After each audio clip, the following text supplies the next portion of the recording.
오늘 은혜 받으실 하나님의 말씀은 고린도후서 4장 11절입니다. 우리 살아있는 자가 항상 예수를 위하여 죽음에 넘겨짐은 예수의 생명이 또한 우리 죽을 육체에 나타나게 하려 함이라. 아멘.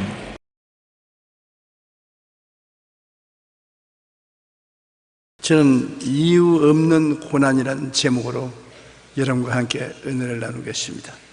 우리가 고난을 당하게 되면 의뢰하는 것이 무슨 죄를 저질러서 부흥을 받고 있는가 보다, 그렇게 생각하고, 다른 사람도 저 말은 안 하지만 숨은 죄를 지어가지고서 이 고난을 당한다, 그렇게 생각합니다. 그러나 아무런 이유가 없이 고난을 당하게 되면 당황하게 됩니다. 내가 왜 아무 이유도 없는데 고난을 당하게 되나? 혹시 하나님께서 나를 버리신 것이 아닌가? 그런 생각을 할 때가 있는 것입니다.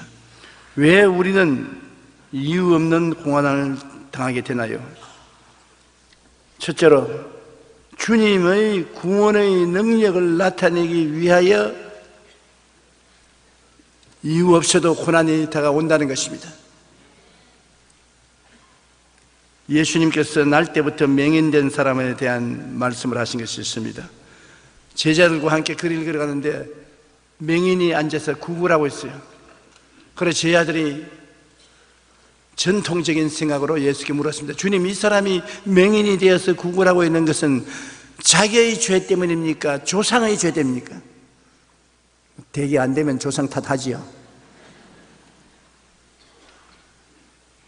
그런데 예수님께서 제자들 보시고, 이 사람의 죄도 아니고 조상의 죄도 아니다. 그럼요, 하나님의 영광이 나타나려고 이렇게 작정된 것이다. 하나님이 우리를 구원하시고 우리의 병을 고치시고 기적을 행하신다는 것을 연출하려고 하시는데 배경이 있어야 되지 않습니까? 배고픈 사람에게야 바프가 효과가 있지, 배가 부른 사람에게 바프는 효과가 없어요. 우리 한국에서 목사님들이 하시는 참 거룩한 일이지만 노숙자들이나 배고픈 사람에게 바프가 필요하지, 내게는 바프가 필요 없어요. 아무리 바프여도 나는 바빠서 안 받아 먹겠다고 지나가보고 마는 것입니다. 그러나 배고픈 사람에게는 바프가 효과가 있습니다. 그때 사진은 그때 찍어야 돼요. 그때 찍어야 정말 훌륭한 일을 한다.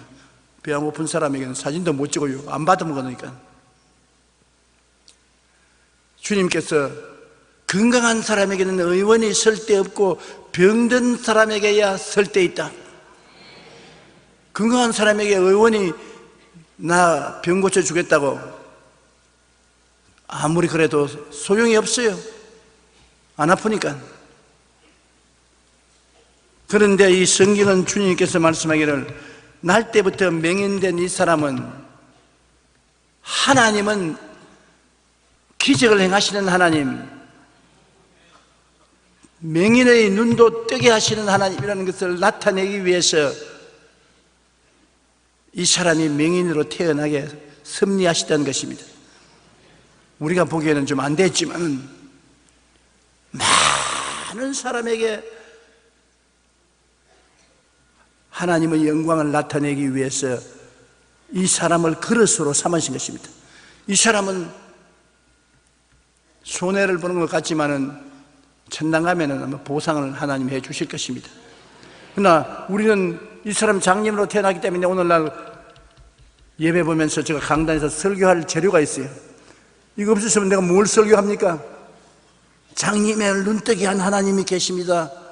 와, 하나님 장님을 눈뜨게 했으니 나의 문제도 해결하실 수 있겠구나, 전능하신 하나님이시구나, 그것을 증명하기 위해서 하나님께서 사용하신 것입니다. 요한복음 9장 1절로 12절에 예수께서 길을 가실 때 날 때부터 맹인된 사람을 보신지라 제자들이 물어 이르되 랍비여 이 사람이 맹인으로 난 것이 누구의 죄로 인함이니까 자기니까 그의 부모니까 예수께서 대답하시되 이 사람이나 그의 부모의 죄로 인한 것이 아니라 그에게서 하나님이 하시는 일을 나타내고자 하심이라.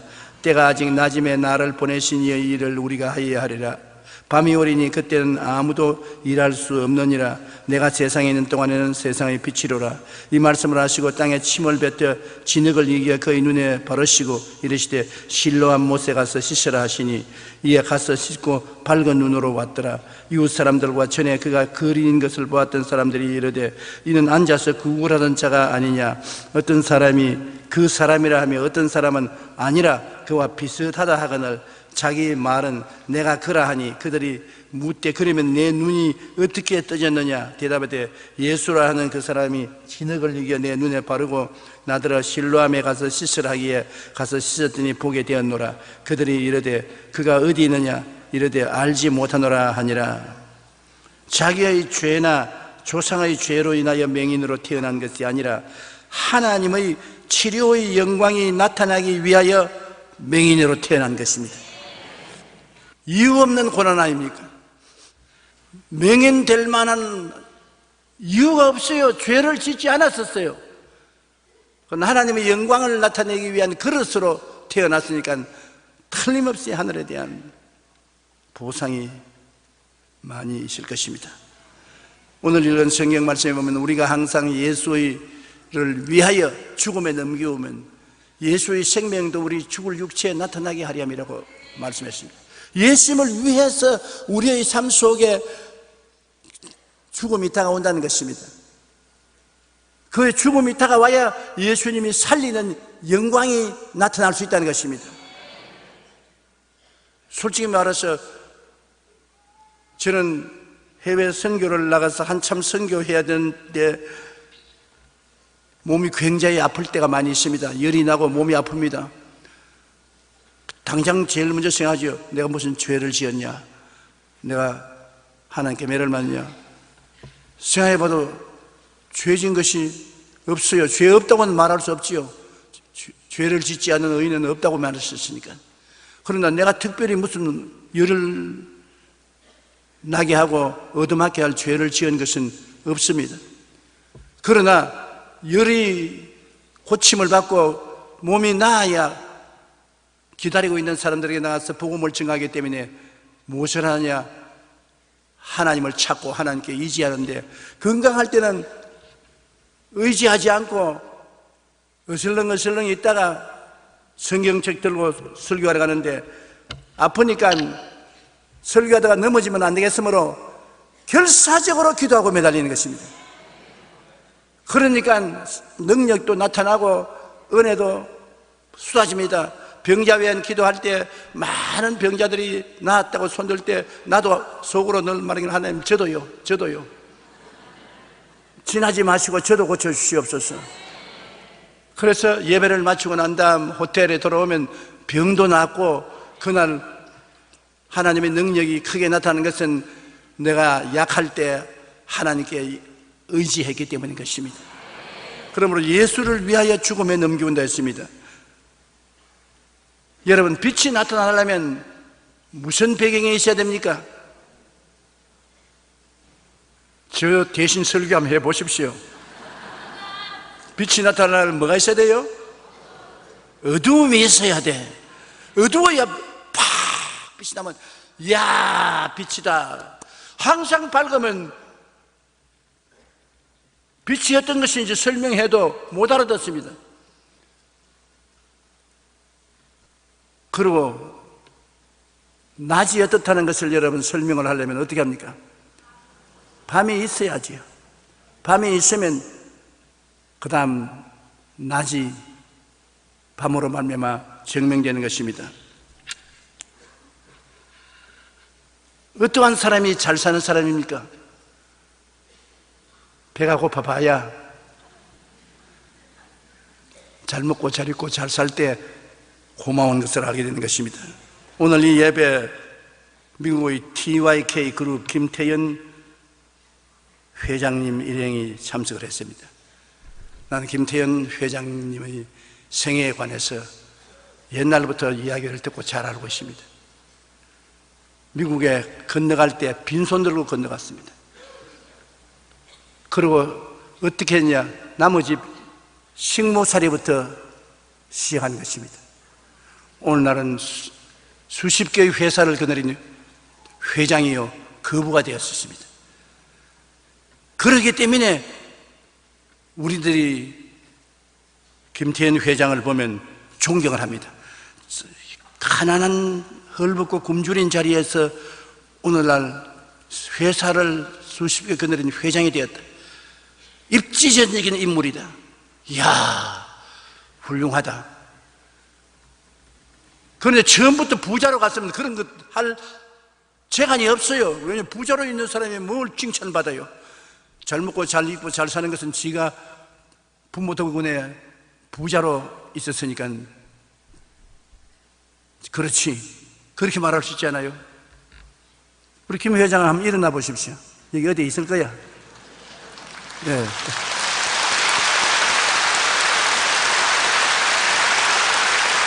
고맙습니다. 부자로 미국 갔었으면 여기 와서 제가 일어나라고도 말 안 해요. 무일푼으로 가서 큰 사업을 일으킨 한국이 낳은 세계적인 비즈니스 우먼이 됐기 때문에 일어나라고 하지 않습니까? 그러므로 가난도 필요할 때가 있어요. 아름다운 삶을 증명할 수 있는 길이 되는 것입니다. 여러 가지 삶의 고난이 있어야 평안을 주시는 주님의 생명의 역사가 나타나는 것입니다. 고난이 없으면 평안이 증명되지 않습니다. 그리고 평안을 기뻐하지 않습니다. 고난을 통해야 평안하게 되었을 때 하나님께 감사도 하고 다른 사람들에게 자랑도 할 수 있는 것입니다. 그러므로 모든 일에는 반드시 어두움이 있어야 빛이 드러나고 배고픔이 있어야 배부름의 축복을 알게 되고 추운 사람에게 따뜻한 기후와 따뜻한 의복이 필요하게 되는 것입니다. 여러 가지 삶의 고난이 있어야 평안을 주시는 주님이 우리에게 나타나는 것입니다. 고난 없는데 우리를 도와줄 사람 누가 계십니까? 우리가 다 편안하게 사는데 예수님이 수고하고 무거운 짐진 자들아 나 내게로 오라 내가 너를 도와주리라 말씀하시면 혼자서 수고하십시오. 나는 도움이 필요 없습니다. 그렇게 할까 합니까? 그러나 우리가 어렵고 고난스러운데 주님이 오셔서 손을 내미시고 수고하고 무거운 짐진 자여 내게로 오라 내가 너희를 쉬게 하리라. 감사합니다. 주님, 나는 주님이 지금 필요합니다. 왜? 고난이 있을 때 고난에서 도와주는 예수님이 필요하기 때문인 것입니다. 고린도후서 4장 11절로 12절에 보면 우리 살아있는 자가 항상 예수를 위하여 죽음에 넘겨짐은 예수의 생명이 또한 우리 죽을 육체에 나타나게 하리 함이라. 그런즉 사망은 우리 안에서 역사하고 생명은 너희 안에서 역사하느니라. 항상 누구를 위하여? 예수를 위하여 죽음에 넘겨진다. 예수님은 위대한 생명의 근원이고 생명의 임금이신데 그 생명이 나타나려면 여러분이 죽어줘야 돼요. 안 죽어줬는데 어떻게 예수님의 생명의 역사가 나타나요? 나사로가 죽어서 무덤에 들어간 지 나흘이 되어 썩은 냄새가 나기 때문에 예수님이 그를 살려서 천천만세 예수님은 죽은 자를 살리시는 영광의 능력의 하나님이라는 것이 증명된 것입니다. 예수님의 영광을 위해서 나사로가 죽어줘야 돼요. 다 사람은 있고 나는 안 죽겠다 하면 주님의 영광은 나타나지 못하지요. 여러분 생각에는 그 불공평하다. 주님의 영광을 위해서 우리가 고난을 당한 무대에 올라가야 되느냐 그렇게 말할 사람이 있겠지만은 그러나 반드시 주님은 그런 사람에게 하나님의 영광을 나타낸 도구로 삼고 나중에 크나큰 보상을 주시는 것입니다.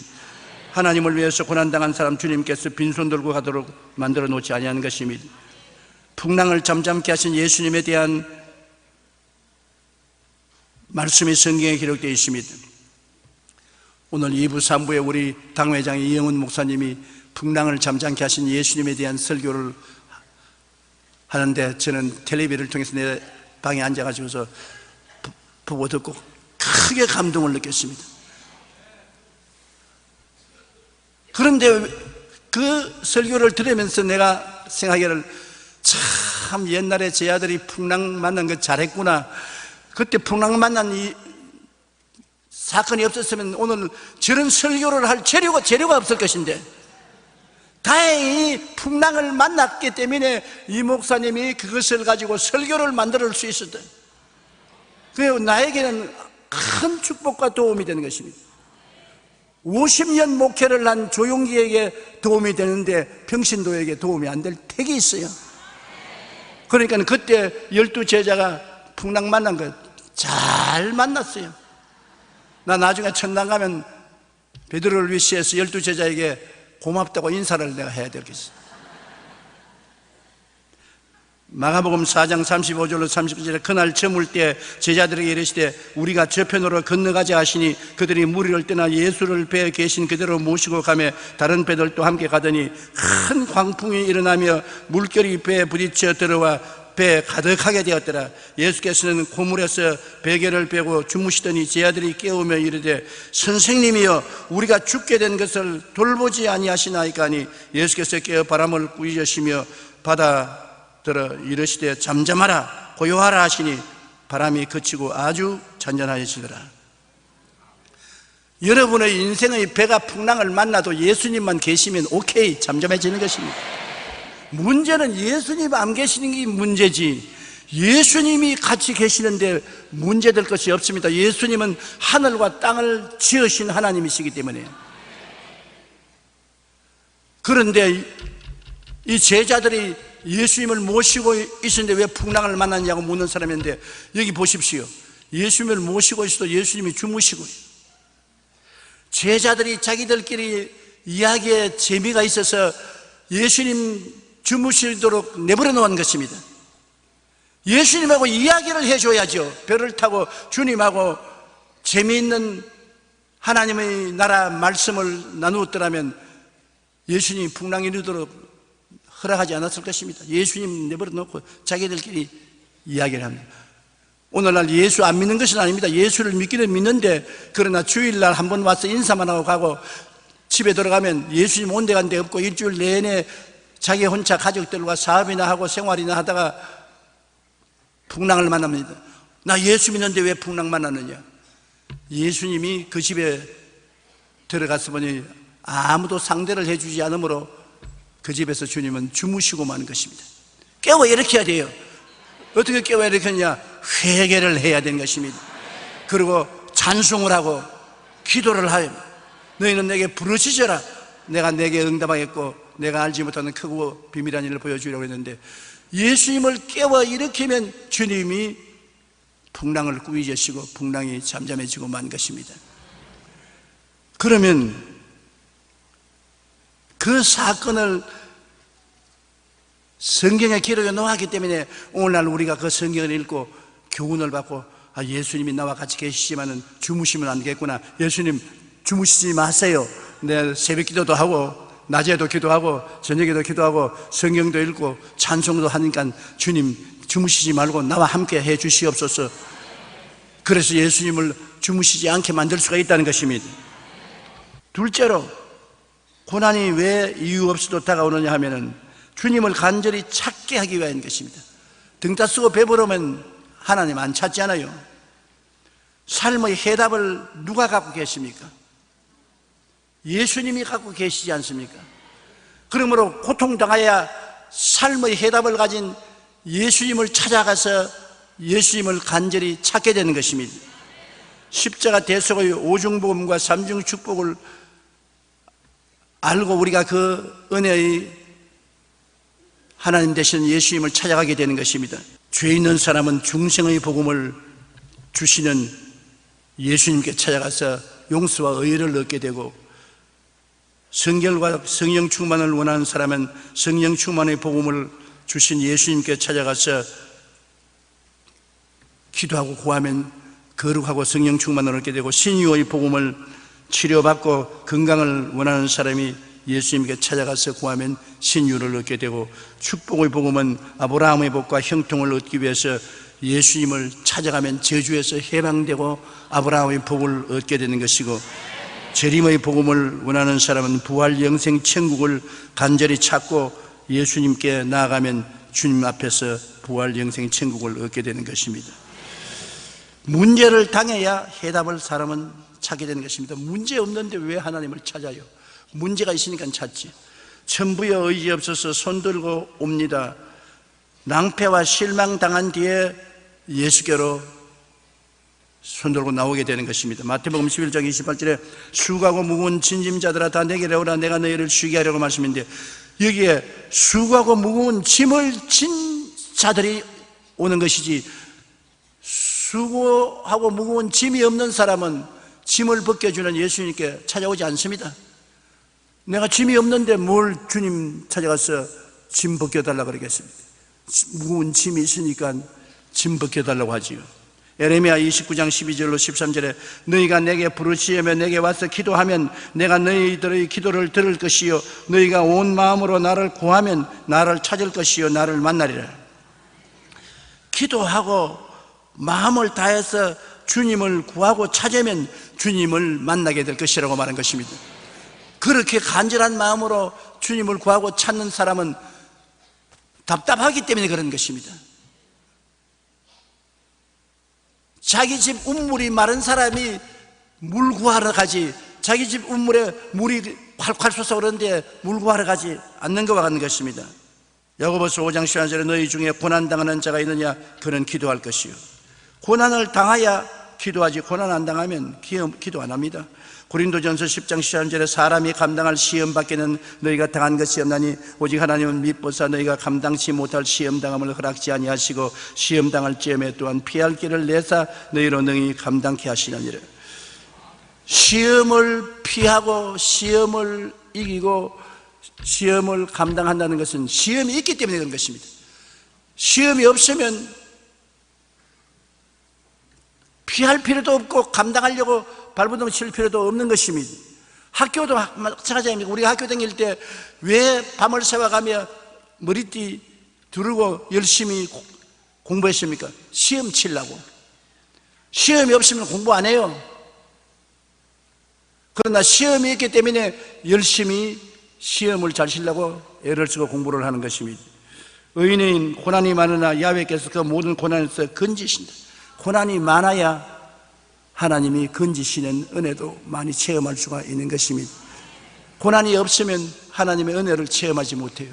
제가 어느 큰 교회에 가서 설교를 하면서 제가 17살에 폐병 걸려서 피를 토하고 쓰러져 의사가 6달밖에 못 산다고 하는 사형선고를 받고 집에 와서 추운 냉돌방 구석에 쪼그리고 앉아있을 때 그때 이 비통한 심정은 말로 다를 수 없습니다. 6.25 사변으로 부산만 남았는데 언제 부산도 함락될지 모르는 그런 처지였는데 폐병까지 걸렸으니 기가 막힌 일이지. 그렇게 되니까 내가 예수를 안 찾을 도리가 없어요. 살려면 찾아야 돼요. 아무도 도와줄 수 없어요. 다 자기 살기에 바쁘니까. 그래서 예수님을 부르짖고 찾아서 예수를 믿게 되고, 우리가 대대 불교 신자 집안인데 절대로 우리 아버지께서 예수 믿는 거 허락 안 할 것인데 자식이 죽게 되어서 마지막 부르짖으니까 말할 수가 없어요. 보고도 가만히 있어요. 눈만 끔뻑끔뻑 하시고. 내가 건강했으면 절대로 예수 못 믿게 하는 것입니다. 그러나 죽게 되니까 성경책도 읽고 내가 기도하고 그리고 교회도 나가고 6달 만에 죽은 것이 아니라 6달 만에 살아났어요. 그래서 내가 구원을 받고 나로 말미암아 우리 가족들이 다 구원을 받고 그 폐병 덕분에 구원을 받았기 때문에 제가 세계를 116바퀴를 돌면서 천하 만국의 복음을 증거했고, 은퇴하고 난 다음에 이제 쉬려고 했다가 마음을 바꿔먹었어요. 안 되겠다. 도로 또 온 천하 만국에 다니면서 복음을 증거해야 되겠다.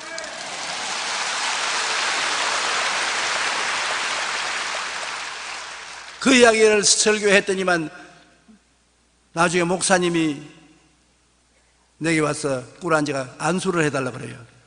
그 무슨 안수를 해주고 그러겠네. 나도 폐병 좀 걸리게 해주십시오. 나는 우리 아버지가 교회를 세워서 이렇게 훌륭한 교회를 세워하는 것에 후계자로 들어와서 아무 고생을 한 적이 없습니다. 그래서 목사님처럼 하나님이 살아계신 것을 뼛속에 체험도 못하고 살아있는 하나님을 설교할 때 증거할래도 체험 못했으니 증거를 못하니까 죽지만 않게 해주시고 안 죽을 만큼 병이 들어서 고생 좀 하게 해주십시오. 내가 그랬어요. 그 사람이 말했습니다. 네가 고통이 얼마나 무서운지 몰라서 그렇다. 정말로 폐병에 걸려서 숨을 쉴 수가 없고 밤에 자다가도 후닥닥 일어나는 것은 목이 확 막히고 숨을 못 쉬어서 일어나서 방안을 허덕이고 그 고통은 말로도 할 수 없는데 그래도 그 고통을 당하니까 그러고 난 다음 목사님처럼 큰 교회 목회하고 세계를 다니면서 복음 전가할 수 있다면 하겠습니다. 보십시오. 고난 당한 것이 유익이 아닙니까? 내가 그날 그 집에 그 사람에게 설교하고 집에 돌아오면서 고난 당한 것이 이익이구나. 그 사람 좀 좋은 부모 만나서 팔자 좋은 것 부러워했더니만 아니구나. 우리 아버지가 사업에 성공해서 내 팔자가 좋았으면 편안해서 살았으면 저는 지금 목사도 안 되고 뭐가 됐는지 모르겠어요. 그러므로 여러분 다가오는 여러 가지 시험과 고난을 반드시 나쁘다고 생각하지 마십시오.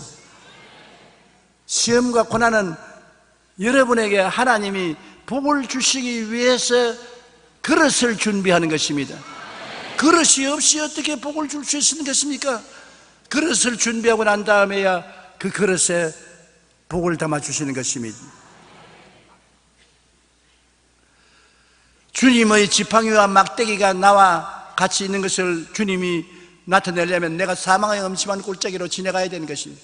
내가 사망의 엄침한 골짜기를 지날 때 주님 지팡이와 막대기가 나를 안위하시고 원수가 나를 쳐들어와야 주님이 내 머리에 기름 바르시고 잔이 넘치게 해주신다. 원수가 안 쳐들어오는데 그릇이 준비 안 되는데 어떻게 잔이 넘치게 하는 것입니까? 그러므로 성경 말씀에 하나님을 사랑하는 자 곧 그 뜻대로 부르심을 위한 자들에게는 모든 것이 합력하여 선을 이루나니라.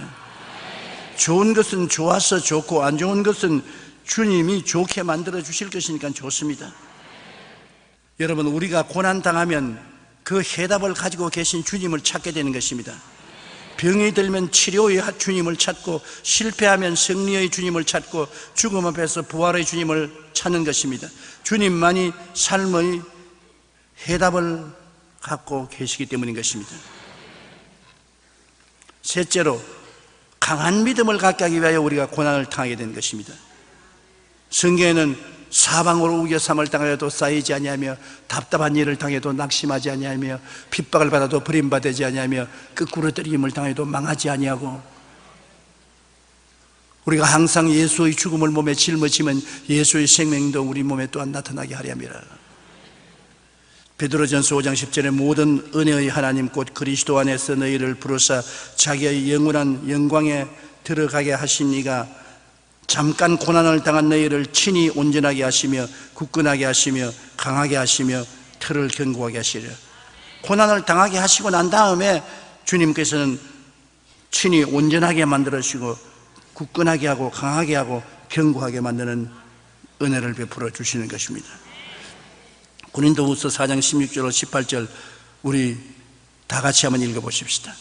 그러므로 우리가 낙심하지 아니하노니 우리 그 사람은 낡아지나 우리의 속 사람은 날로 새로워지도다. 우리가 잠시 받는 환난에 경한 것이 지극히 크고 영원한 영광에 중한 것을 우리에게 이루게 하매니 우리가 주목하는 것은 보이는 것이 아니요 보이지 않은 것이니 보이는 것은 잠깐이요 보이지 않는 것은 영원함이라.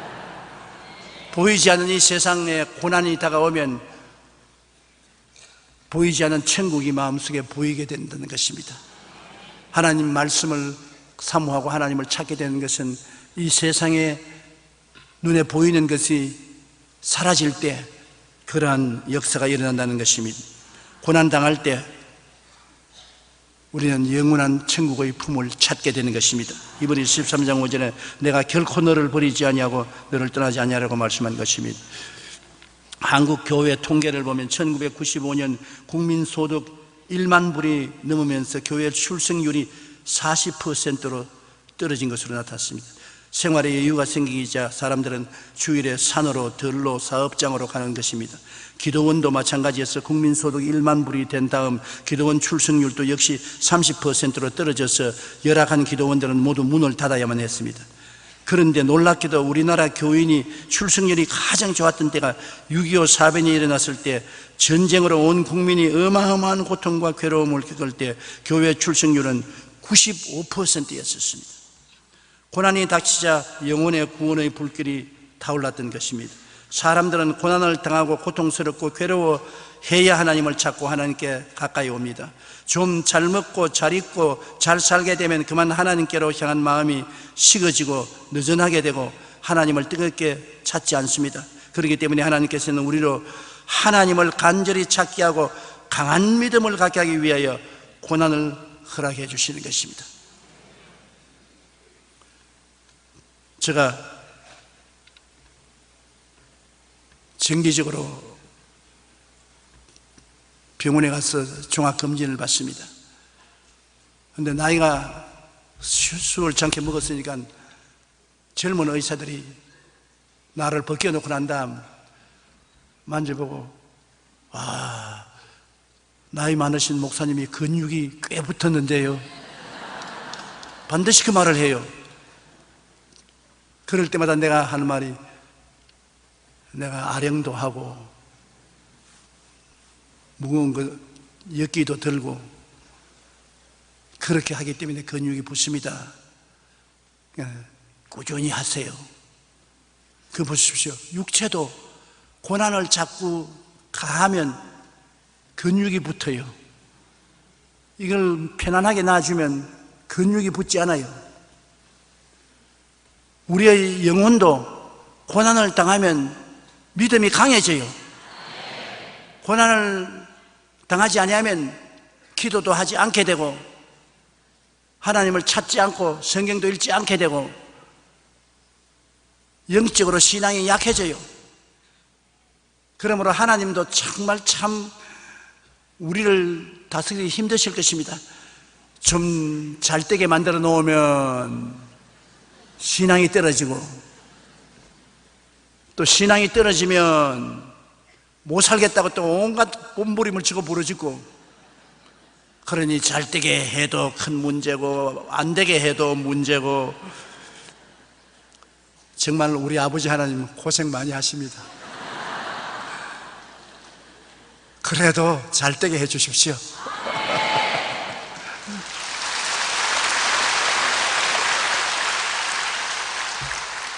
우리를 겸손하게 만들기 위하여 고난이 다가오는 것입니다. 고난만큼 우리를 겸손하게 만드는 게 없습니다. 아무리 금방져도 고난 당하면 깨어지고 겸손하게 되는 것입니다.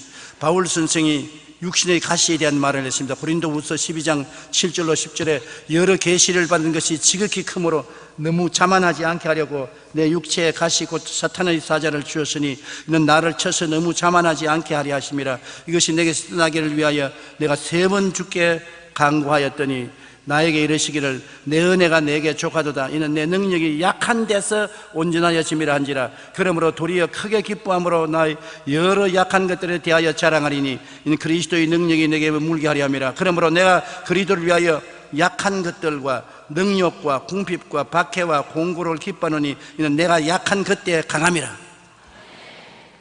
바울 선생은 너무나 하나님의 은혜를 많이 받았어요. 은사가 너무나 크기 때문에 아무리 안 그런다고 해도 교만해져요. 자랑을 하게 돼요. 교만하고 자랑하게 되면 하나님의 은혜와 은사가 다 떠나가 버리고 마는 것입니다. 그러므로 은혜와 은사가 바울 선생의 남게 하기 위해서는 겸손하게 만들어야 되겠는데, 할 수 없이 육체의 가시, 사탄의 사자를 주었습니다. 사탄에게 허락해가지고서 바울을 찔러라, 괴롭혀라. 바울을 계속 괴롭히니까 자기가 고통스럽고 괴로우면 교만해지지 않습니다. 낮아져서 하나님 도와달라고 간구하지요. 그러므로 바울 선생이 끝까지 신령한 하나님의 종으로 살아갈 수 있는 것은 육체의 가시 곧 사탄의 사자의 공격이 있었기 때문에 그런 것입니다. 그러므로 우리를 낮아지게 하기 위해서 고난이 다가오는 것입니다. 낮아지고 주님만 의지하게 하는 것입니다. 고린도후서 1장 9절에 우리로 자기를 의지하지 말고 오직 죽은 자를 다시 살리시는 하나님만 의지하게 만드는 것입니다. 그것이 우리에게 고난이 다가오면 그렇게 하는 것입니다. 고린도전서 15장 10절에 내가 나된 것은 하나님의 은혜로 된 것이니 내게 주신 그 은혜가 헛되지 아니하여 내가 모든 사도보다 더 많이 수고하였으나 내가 한 것이 아니요 오직 나와 함께 하신 하나님의 은혜로라. 시편 107편 12절에 그가 고통을 주어 그들의 마음을 겸손하게 하셨다. 고통이 와서 우리 마음을 겸손하게 만드시는 것입니다. 깨어지고 부드러운 인격을 갖도록 훈련과 연단을 지키는 것은 고난인 것입니다. 고난이 오면 깨어지고 완악한 마음이 부드러워지고 겸손해지고 순종하게 되는 것입니다.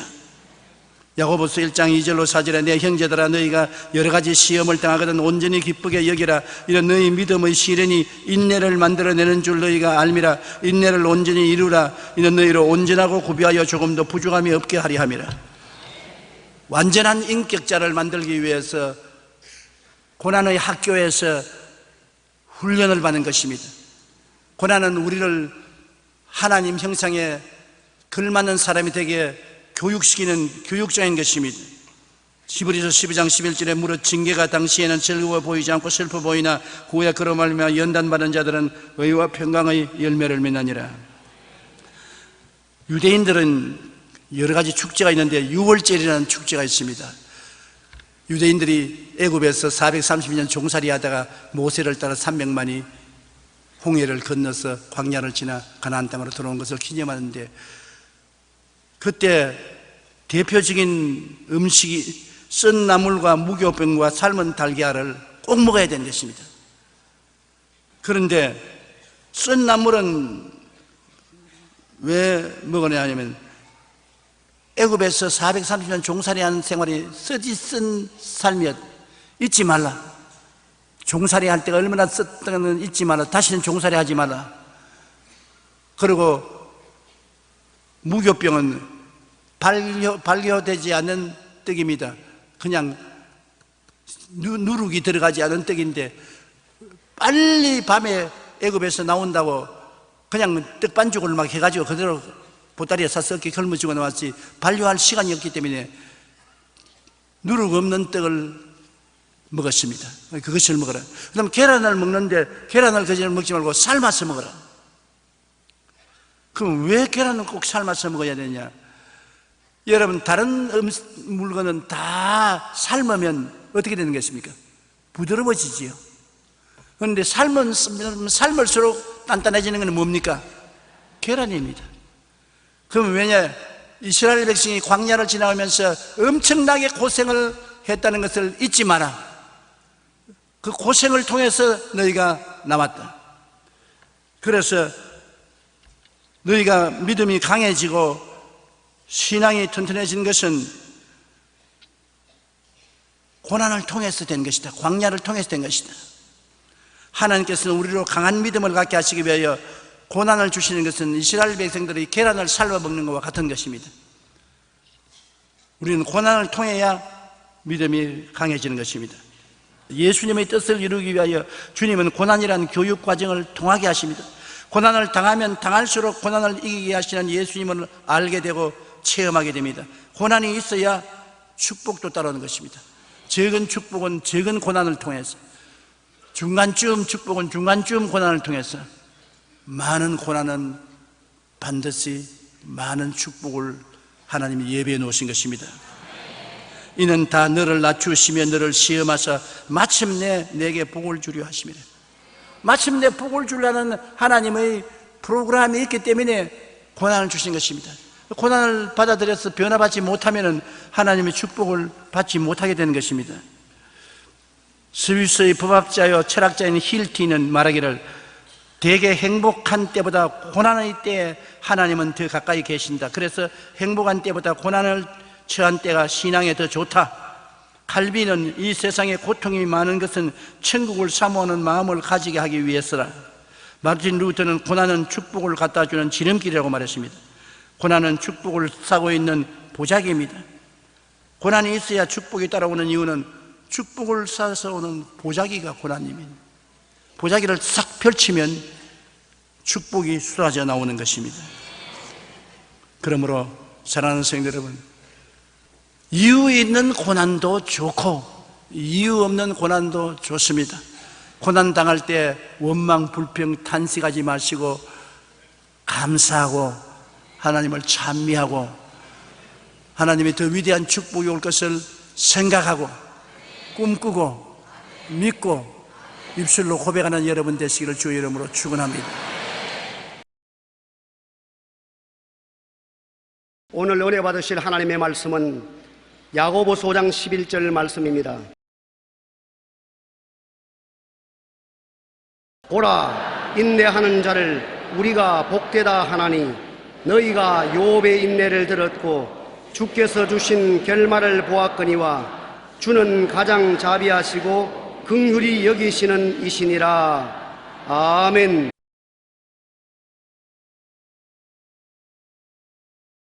오늘 저는 여러분과 함께 어찌하여 이런 고통이 다가옵니까?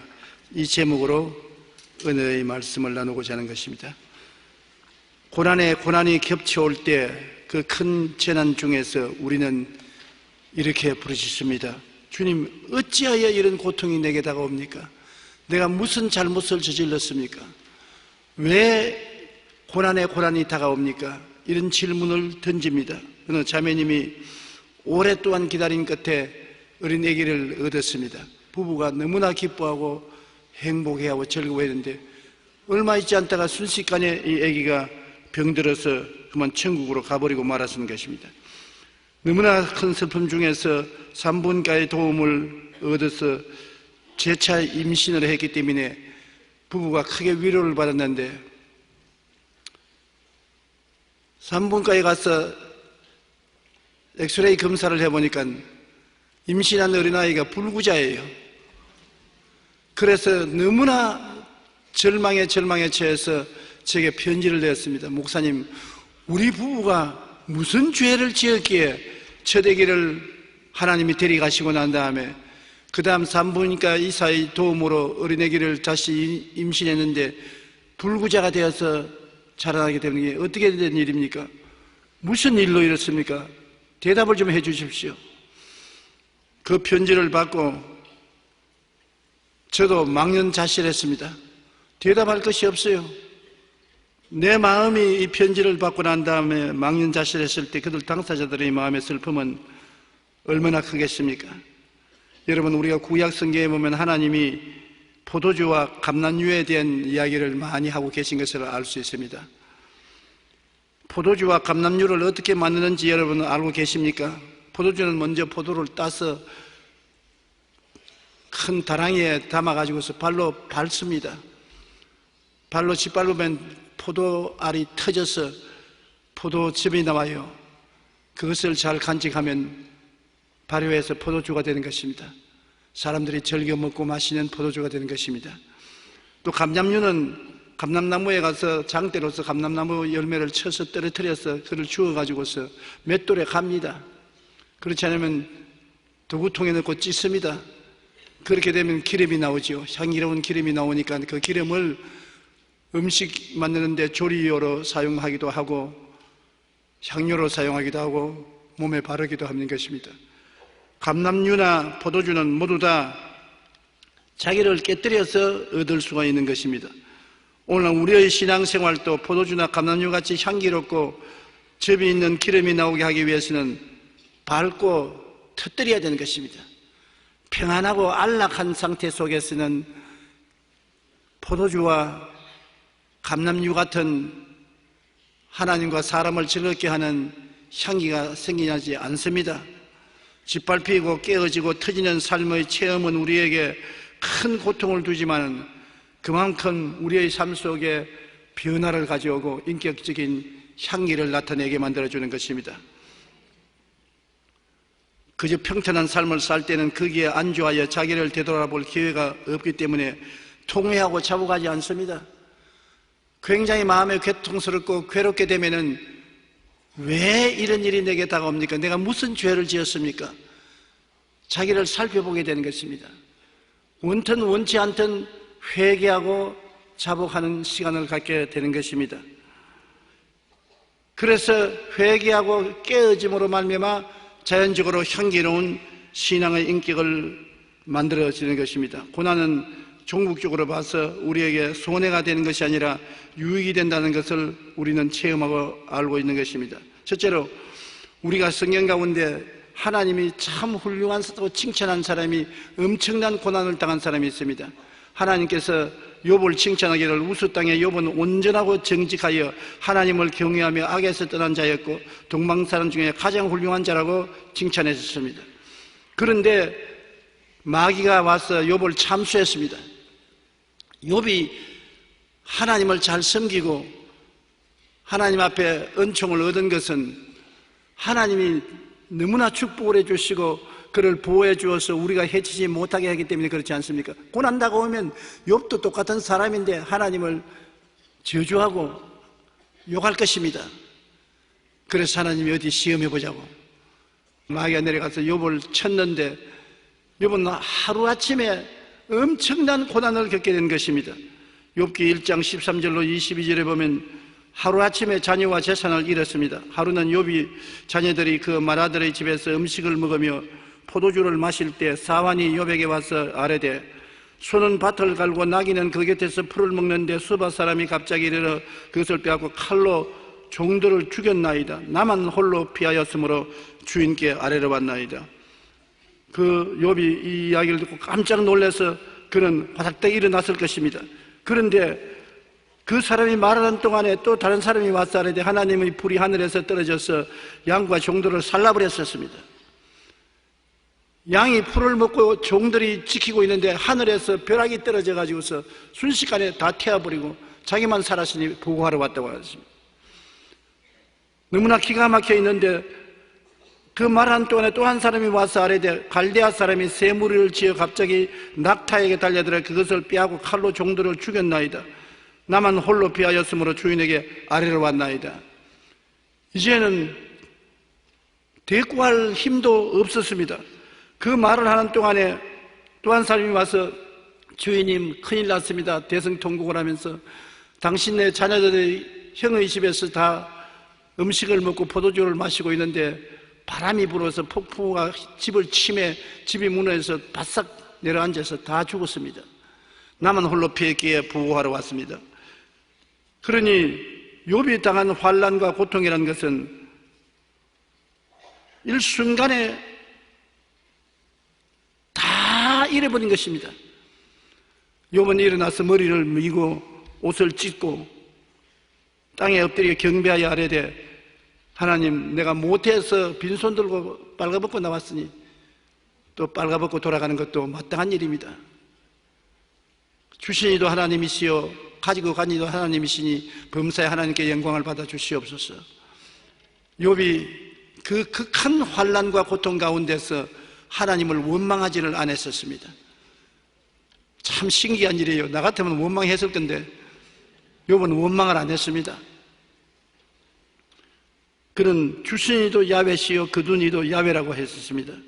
그리고 하나님의 이름을 찬양했습니다. 이 모든 일에 욥이 범죄하지 아니하고 하나님을 향하여 원망하지 아니했습니다. 마귀가 욥의 이 일을 보고서 너무 놀랐습니다.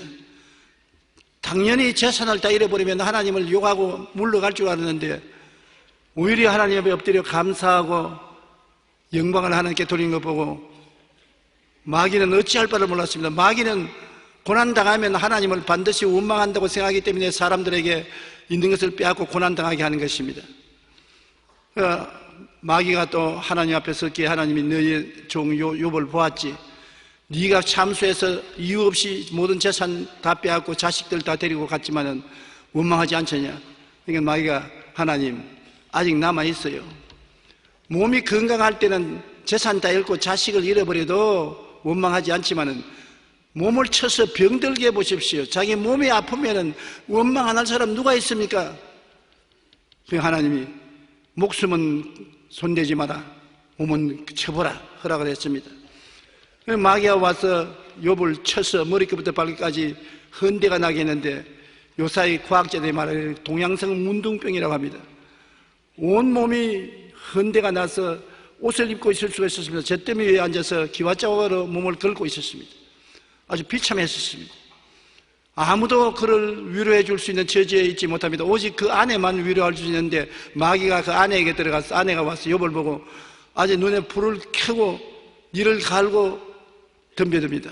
설상가상입니다. 다 잃어버리고 혼자 위로를 받을 수 있는 아내가 와서 너무나 화를 내고 그냥 죽으라고 하니까 보통 사람 말이 아니지요. 마귀가 들어와서 그 아내를 그렇게 저항하게 만들었습니다. 욥기 2장 9절로 10절에 보면 그 아내가 그에게 이르되 당신이 그래도 자기의 온전함을 굳게 지키느냐 하나님을 욕하고 죽으라. 그쯤 되었으니 아내도 보따리 차고 나갈 수밖에 없지요. 그런데 욥이 이르되 그대의 말이 한 어리석은 여자의 말 같도다. 우리가 하나님께 복을 받았은지 화도 받지 아니하겠느냐 하고 이 모든 일에 욥이 입술로 범죄하지 아니하니라. 욥은 오늘날 같이 우리가 아는 하나님을 깊이 알지 못했습니다. 하나님은 욥에게 복도 주고 화도 하나님이 주셨다고 해야 하는데 사실은 욥이 시험을 당한 것이지 하나님이 일부러 화를 준 것은 아닙니다. 마귀가 화를 주는데 하나님이 허락했을 따름인 것입니다. 그 다음에 욥의 친구들이 왔습니다. 대만 사람 엘리바스, 수아 사람 빌닷, 나아마 사람 소발이라는 세 절친한 친구가 위로하러 왔다가 욥의 상황을 보고 친구가 어려움을 당할 때 위로를 해주지 않고 욥에게 온갖 참소를 했습니다. 네가 무슨 잘못을 했기 때문에 이런 환난을 당했지 잘못 없이 환난 당할 수가 있느냐. 그러므로 회개하라. 있는 죄 없는 죄를 다 덜치워내고 욥을 벗기기 시작한 것입니다. 그렇지 않더라도 고통과 괴로운데 친구들이 와서 위로해 주는 것이 아니라 오히려 친구들이 큰 고통을 가져간 것입니다. 우리가 환난 당할 때 친구들이 와서 주는 한마디 위로의 말이 굉장히 힘이 되는 것입니다. 그러나 대개 환난 당할 때 친구들이 와서 위로해 주는 것보다는 비난할 때가 많습니다. 욥은 그 비난을 받고 그는 탄식을 했습니다. 욥기 3장 26절에 보면 나에게는 평안도 없고 안일도 없고 휴식도 없고 다만 불안만 있구나. 내 무서워하던 것이 내게 오고 내 두려워하는 것이 내 몸에 미쳤다고 말한 것입니다. 그러함에도 불구하고 욥은 보통 성자가 아니에요. 그 친구들을 욕하지 않고 친구들에게 복주라고 하나님께 기도를 했습니다. 내 원수가 줄이거든 먹이고 목마르거든 마시라고 한 그 말씀 그대로 친구를 욕하지 아니하고 저주하지 아니하고 축복해 주었었습니다. 욥기 42장 10절로 11절에 욥이 그의 친구들을 위하여 기도할 때 야훼께서 욥의 곤경을 돌이키시고 야훼께서 욥에게 이전의 모든 소유보다 갑절이나 주신지라. 시험 당할 것 다 당했죠. 재산 다 잃어버리고 자식들 다 죽고 온몸 병들고 사랑하는 아내가 배반하고 떠나고 친구들로 쫓아와서 자기를 욕하는데 욥이 남은 것은 아무것도 없습니다. 그럼에도 불구하고 하나님도 원망하지 아니하고 친구들조차도 욕하지 아니하고 오히려 친구를 위해서 하나님 앞에 축복받으라고 기도를 해 주었습니다. 그러니까 하나님이 감동 안 할 수가 있습니까? 하나님이 감동하셔서 욥의 모든 고통을 순식간에 다 옮겨주신 것입니다. 예, 그의 모든 형제와 자매와 이전에 알던 이들이 다 와서 그의 집에서 그와 함께 음식을 먹고 야훼께서 그에게 내리신 모든 재앙에 관하여 그를 위하여 슬퍼하며 위로하고 각각 캐시타 하나씩과 금고리 하나씩을 주었더라.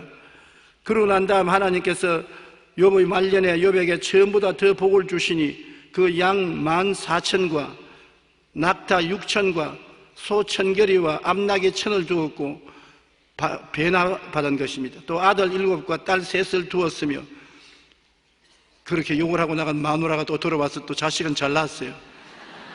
아들 7과 딸 3을 두었으며 첫째 딸은 여미마라 이름하였고 둘째 딸은 구시아라 이름하였고 셋째 딸은 게렌 합북이라 이름하였으니 모든 땅에서 욥의 딸들처럼 아리따운 여자가 없었더라.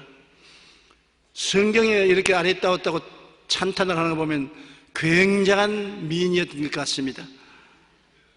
그들의 아버지가 그들에게 그들의 오라비들처럼 기업을 주었더라. 그 후에 욥이 140년을 살며 아들과 손자 4대를 보았고 욥이 늙어 나이가 차서 죽었더라. 그 환난과 고난 이후에 140년을 살았으니까 대단히 오래 사는 사람입니다. 아들, 딸 4대를 보았고 욥이 늙어서 나이가 차서 죽었더라고 했습니다. 욥은 엄청난 고통을 당했지만 욥이 그 고통을 이겨낼 수 있는 비결을 우리가 배울 수가 있는 것입니다. 우리는 욥처럼 그렇게 거룩한 사람도 성자도 훌륭한 사람도 아니지만은 그러나 시험을 당할 때 욥의 모범을 쫓아서 시험에서 이길 수 있는 비결을 배울 수가 있는 것입니다. 엄청난 고난 가운데 승리할 수 있었던 비결은 첫째, 겸손한 마음으로 회개했습니다. 저건 자기는 지은 죄가 없다고 생각하지만 고난당하니까 고난당할 때는 회개하는 것이 제일 좋습니다. 너희 중에 고난당하는 게 있느냐? 회개할 것이라고 말하는 것처럼 주님께 엎드려 회개를 해야 되는 것입니다. 사람이 자기를 살펴보면 회개 안 할 사람이 누가 있습니까? 때 없는 사람이 없는 것처럼 주 앞에 엎드려서 회개하면 모두 다 회개할 것밖에 없는 것입니다. 욥은 회개를 했습니다. 욥기 42장 6절에 욥은 그러므로 내가 스스로 거두어 드리고 뒷걸과 제 가운데서 회개하나이다라고 말씀하고 있는 것입니다. 둘째로 순전한 믿음을 가졌습니다. 그 어려운 가운데도 복잡하게 생각하지 않았었어요. 주시니도 하나님이시요 가져가시도 하나님이시니 하나님께 영광을 얻을지어다. 내가 빈손 들고 왔다가 빈손 들고 가는 건 마땅하지 않느냐.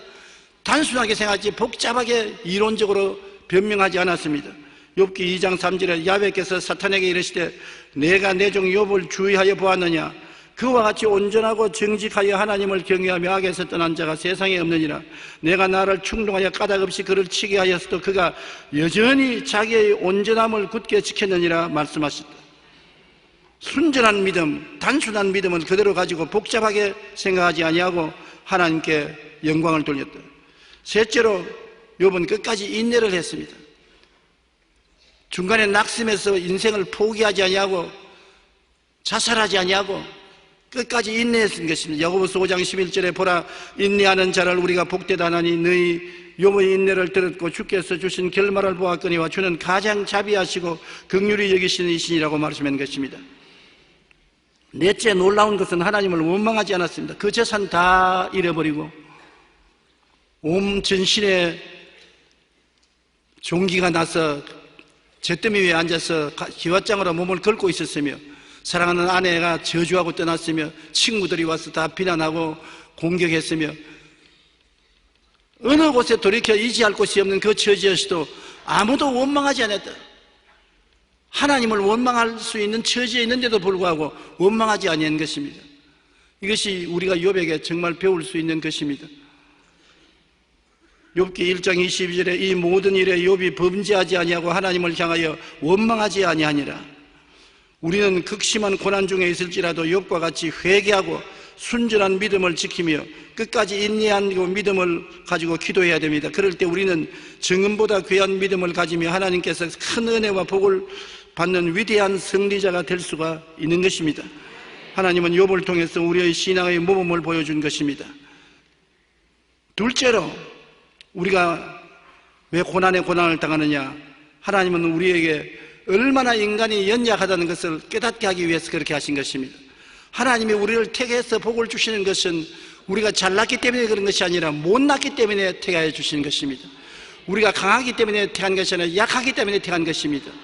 의인이 때문에 택한 것이 아니라 죄인이기 때문에 택하여 주신 것입니다. 중국 내지 선교의 문을 연 허드슨 테일러 선교사는 하나님의 능력이 약한 데서 온전해지는 비밀을 잘 알고 있었습니다. 하루는 그의 친구가 그를 한껏 칭찬했습니다. 자네 참 훌륭하다. 어떻게 해서 이처럼 중국의 깊은 골짜기까지 들어와 이들에게 복음을 전가하여 가르쳐 훌륭한 성도를 만들었는가? 허드슨 테일러는 이렇게 대답했습니다. 하나님은 이 세상을 뒤에서 가장 무능력하고 약한 사람을 찾았다. 그 약한 사람을 찾아내고 보니 바로 그 약한 사람이 나였다. 하나님은 가장 약한 사람인 나를 가장 어려운 중국 내지로 보내어 많은 은혜를 주어서 이렇게 큰 성공적인 일을 이루게 하셨다고 그는 고백한 것입니다. 여러분, 약하다고 낙심하지 말 것은 약할 때 강할 수가 있습니다. 그릇이 비어야 채울 수가 있는 것처럼 약할 때 하나님의 강한 힘이 나타날 수가 있는 것입니다. 허손 테일러는 자기 스스로가 무능력하고 연약한 것을 알았기 때문에 전적으로 하나님을 의지했습니다. 그러자 어느 누구도 상상할 수 없을 만큼 큰 일을 이루게 되었던 것입니다. 하나님은 강하고 똑똑한 사람에게는 자신의 무능을 깨닫게 하시려고 고난을 당하게 하시는 것입니다. 약하고 무능한 사람은 주님께서 사용하셔서 하나님의 능력으로 큰 일을 이루십니다. 우리가 약할 때 하나님으로 말미암아 강해지는 것을 깨달아야 되는 것입니다. 그러므로 시험과 환난이 다가올 때는 하나님이 우리를 꺾기 위한 것입니다. 우리를 얼마나 약하다는 것을 알고 하나님을 믿고 순종하도록 만들기 위해서 시험과 환난이 다가온다는 것을 우리가 알고 강하다고 자랑하지 말아야 되는 것입니다. 김장한 목사님의 부인인 트루디 스티븐슨 여사는 꽃피게 하시옵소서 하는 책을 지었는데 지난 55년 동안 한국인으로 살며 하나님을 숨기던 이야기를 심겨진 그곳에 꽃피게 하시옵소서라는 책으로 출간했습니다.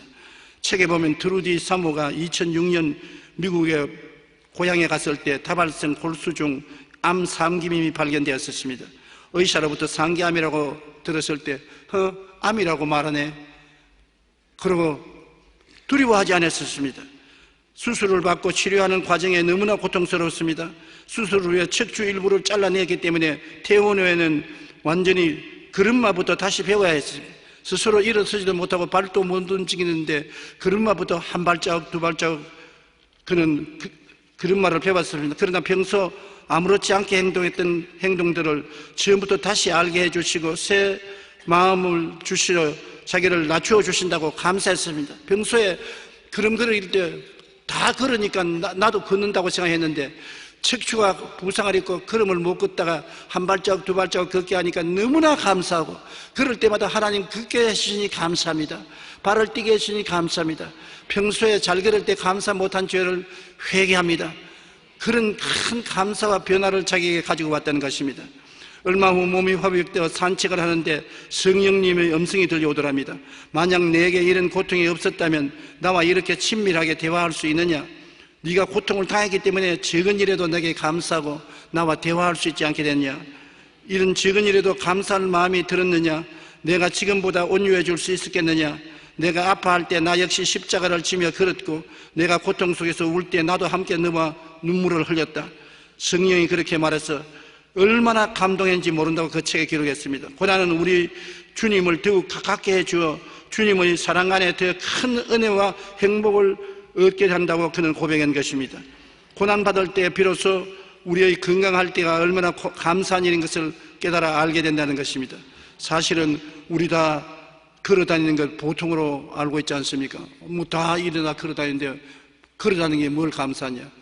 그러나 못 걸어다니다가 다시 걷게 되면 한 발자국 한 발자국 걷는 것이 그렇게 감사할 수밖에 없다는 것입니다. 셋째로 왜 고난당하는지 우리가 그 조건을 자세히 살펴보면 하나님이 고난당하게 하는 데 있어서 우리에게 교훈하는 몇 가지 교훈이 있습니다. 그 교훈에 하나님에 대한 사랑이 무조건적이냐 조건적이냐를 시험하기 위한 것입니다. 하나님이 가장 미워하는 것 조건부 사랑인 것입니다. 하나님 건강하게 되면 믿겠습니다. 돈을 주면 믿겠습니다. 하나님 행복해지면 믿겠습니다. 조건부로 믿는 것은 하나님이 절대로 받아들이지 않습니다. 하나님은 절대적인 사랑, 무조건적으로 하나님을 믿기를 원하는 것입니다. 그래서 아브라함의 믿음의 조상이 된 것은 아브라함은 하나님의 명령에 조건을 달지 않았었습니다. 조건을 다른 것은 하나님 절대 원하지 않는데 조건 안 달았어요. 그가 100세에 난 아들을 10대가 이르러 눈에 넣어도 아프지 않고 귀여운 아들이 되었을 때 하나님 말하십니다. 네 사랑하는 독자 외아들 이삭을 모리아산에 데리고 와서 잡아서 각을 떠서 장작불에 태워 내게 제물로 드리라. 감당할 수 없는 하나님 명령입니다. 그런데 그가 조건을 세웠습니까? 하나님 줘놓고 왜 빼앗아 갑니까? 하나님이 100세에 준 아들을 이렇게 죽이라고 하면 어떻게 합니까? 말 한마디 안 했습니다. 한 아내하고 인원도 안 했습니다. 그 아들을 데리고 사흘 길을 걸어가서 모리아산에 올라가서 장작불을 펼쳐놓고 그를 묶어서 잡으려고 할 때 하나님께서 말했습니다. 아브라함아, 내 아들에게 손대지 마라. 네가 내 아들 독자라도 아끼지 않고 내게 내놓는 것을 보니 정말 네가 나를 사랑한 줄 내가 알았다. 이제 정말 내가 내게 복주고 복주며 너를 번창케 하고 번창케 하겠다고 약속하신 것입니다. 내가 내 아들 내 독자까지도 내게 아끼지 아니하였으니 내가 이제야 내가 하나님을 경외하는 줄을 아노라. 하나님은 우리를 시험하실 때, 고난을 통해서 우리를 다스릴 때 정말로 하나님을 사랑하느냐 조건부로 사랑하느냐를 따져보는 것입니다. 하나님은 시험 안 하는 것 같지만 고난을 통해서 시험을 해보고 우리에게 복을 주시는 것입니다. 시험에 낙제하면 또다시 합격할 때까지 시험을 계속 해보시는 것입니다. 그러므로 하나님에 대한 사랑이 무조건적이냐 조건적이냐를 시험하기 위해서 고난이 오게 하는 것입니다. 그 다음에는 하나님은 우리 개인 고집의 신발을 벗기기 위해서 고난을 당하게 하는 것입니다. 룻기에 보면 소유권을 포기할 때 신발을 벗어 던집니다. 내가 당신에게 내 모든 소유를 다 전달하며 할 때 내 신발을 벗어 던지면 소유권 포기를 말하는 것입니다. 하나님께서 모세에게 신발을 벗으라고 말했고 여호수아에게도 신발을 벗으라고 말하는 것입니다. 하나님은 여러분이 하나님께 나올 때 여러분의 인생의 소유권을 벗어서 던지라고 말하는 것입니다. 내 개인이 이것 하겠다 저것 하겠다는 선택의 자유권도 다 하나님께 던져버리고 완전히 종이 되기를 원하는 것입니다. 옛날에 주인은 신을 신어도 종은 신발을 벗고 다니는 것입니다. 종은 주인 시킨 대로 하는 것이 종 아닙니까? 절대 복종을 말하는 것입니다. 우리가 룻기에 보면은 이방인 여인 며느리 룻이 시어머니 나오미에게 말한 말을 보면 그 충성심을 말로 다 할 수 없습니다. 우리가 하나님께 대해서 그런 마음을 가져야 돼요. 룻이 이르되 내게 어머니를 떠나며 어머니를 따르지 말고 돌아가라 강권하지 마소서. 어머니께서 가시는 곳에 나도 가고 어머니께서 머무시는 곳에 나도 머물겠나이다. 어머니의 백성이 나의 백성이 되고 어머니의 하나님이 나의 하나님이 되시리니 어머니께서 죽으시는 곳에서 나도 죽어 거기 묻힐 것이라. 만일 내가 죽는 일 외에 어머니를 떠나면 야훼께서 내게 벌을 내리시고 더 내리시기를 원하나이다 하는지라. 이방인 며느리 룻이 유대인 어머니 나오미를 사랑하는 그 사랑의 고백이 이 성경에 잘 표현되어 있는 것입니다. 우리가 하나님을 믿을 때 이렇게 믿어야 돼요. 하나님 가시는 곳에 나도 가고 하나님 계신 곳에 나도 있고 하나님이 일하시는 곳에 나도 일하고 하나님이 죽으라는 곳에 나도 죽겠습니다. 이런 충성심이 있어야 하나님께서 우리를 사랑하시고 우리를 축복해 줄 수가 있는 것입니다. 그 다음에 고난이 다가오는 것은 강인한 믿음을 얻기 위한 훈련인 것입니다. 우리가 시련을 당해야, 고난을 당해야 믿음의 근육이 생기는 것입니다. 의사들이 제가 병원에 가면 나보고 근육 운동을 자꾸 하라고 합니다. 나이 늙으면 근육에 힘이 없어지면 지압력이 없어지기 때문에 아령도 들고 역기도 들고 근육 운동을 하라고 합니다. 근육 운동을 하면은 몸에 힘이 붙어요. 제가 이번에 필리핀에서 선교사하고 악수를 하니까 선교사가 아이고 목사님 팔씨름해도 나를 이기겠네요. 왜 그러니까 웬 소나기에 힘이 그렇게 많습니까? 근육 운동을 하니까 소나기에도 힘이 생겨요. 그와 같이 여러분의 신앙의 근육에 힘이 있어야 마귀를 이길 수가 있는 것입니다. 신앙의 힘을 얻기 위해서는 시련을 겪고 고난을 통해야 신앙의 근육이 붙기 때문인 것입니다. 베드로전서 5장 9절로 10절에 너희는 믿음을 굳건하여 그를 대적하라. 이는 세상에 있는 너희 형제들도 동일한 고난을 당하는 줄을 알미라. 모든 은혜의 하나님이 곧 그리스도 안에서 너희를 부르사 자기의 영원한 영광에 들어가시니가 잠깐 고난을 당한 너희를 친히 온전하게 하시며 굳건하게 하시며 강하게 하시며 틀을 견고하게 하시리라. 고난을 통해서 하나님을 우리를 온전하게 만들고 굳건하게 만들고 강하게 만들고 틀을 견고하게 만드는 신앙의 근육이 생기게 만들어주겠다는 것입니다. 그리고 또 고난이 우리에게 다가오는 것은 우리 교만을 버리고 주님께 전적으로 의지하도록 만들기 위해서 그렇게 하시는 것입니다. 우리가 약할 때 교만을 버리고 하나님께 의지하지 않습니까? 내가 강하면 내 강함을 의지하지만 약할 때는 매달리지 않습니까? 자식들도 강한 자식들은 부모에게 매달리지 않지만 사지가 말짱하지 못하고 고난 중에 있는 자식은 부모에게 매달립니다. 부모에게 매달리지 않고는 살 수 없습니다. 우리 예수 믿는 사람도 내가 약할 때 주님께 기도하고 매달리지 내가 강하면 주님을 잊어버릴 때가 많습니다. 고린도후서 12장 9절로 10절에 바울이 말하기를 나에게 이르시기를 내 은혜가 내게 족하다 이는 내 능력이 약한 데서 온전하여 짐이라 하신지라. 그러므로 도리어 크게 기뻐함으로 나 여러 약한 것들에 대하여 자랑하리니 이는 그리스도의 능력이 내게 머물게 함이라. 그러므로 내가 그리스도를 위하여 약한 것들과 능력과 궁핍과 박해와 곤고를 기뻐하노니 이는 내가 약할 그때에 강함이라. 바울 선생은 자기 생활 속에 약한 것들, 능욕을 당하고 궁핍하고 핍박을 당하고 곤고를 당하는 것을 기뻐하는 것은 그 가운데 자기가 너무 약하기 때문에 하나님 날 살려주시옵소서 하나님께 매달리고 기도하고 하나님 못자락을 붙잡고 따라갈 수밖에 없게 만들어주기 때문에 오히려 감사하다고 말한 것입니다. 약한 것이 오히려 나로 하여금 하나님께 가차히 나가고 하나님을 붙들고 하나님의 은혜에 매달리게 만들어주시니 감사하다고. 주님의 능력이 약한 데서 온전하여진다고 말하는 것입니다. 약할 그때 그리스도의 능력이 우리를 떠나지 않고 머물러 있게 되고 약할 때 강한 하나님의 능력이 와서 큰 일을 하게 되는 것입니다. 나는 요사이 빌리그람 목사님이 자서전을 읽고 있는데 지금 93살이 됐는데 파킨슨 병을 오랫동안 앓아서 일어나지도 못하고 휠체어에 앉아 있습니다. 그 고백에 나는 강한 줄 알았는데 그가 한평생 약했다는 것입니다. 그가 부흥회를 하면서 수십만 군중을 모시고 말씀을 전할 때 쓰러지지 않으려고 무수히 애를 쓰고 약해서 과연 내가 이 부흥회를 얼마나 오래 계속할 수 있을까 의심을 했다고 말했습니다. 그럼에도 불구하고 약할 때 강하게 하시는 주님께서 그를 붙들어줬는데 그의 가족 중에 70을 산 사람이 없는데 자기 혼자만 93살을 살고 있다고. 약할 때 하나님을 의지하니 하나님이 붙들어 주어서 강하게 만들어 주셔서 하나님 사업을 하게 했다는 그 고백을 읽고 제가 마음의 위로를 퍽 많이 얻었습니다. 여러분, 약할 때 하나님을 바라보면 하나님은 약한 자를 택하여 강한 자를 부끄럽게 하기를 원하시는 것입니다. 우리가 사방으로 우겨삼을 당해도 쌓이지 않게 만들어 주시고 답답한 일을 당해도 낙심하지 않게 만들어 주시고 핍박을 당해도 버림받지 않게 해주시고 거꾸로 떠임을 당해도 망하지 않게 만들어 주시는 것입니다. 그러므로 하나님은 우리가 항상 죽음을 당할 때 생명의 역사로서 우리를 붙들어 주시는 하나님인 것을 우리가 알아야 되는 것입니다. 마지막으로 우리가 고통당하는 것은 불순종의 죄에 대해서 징계할 때 고통을 당하는 것입니다.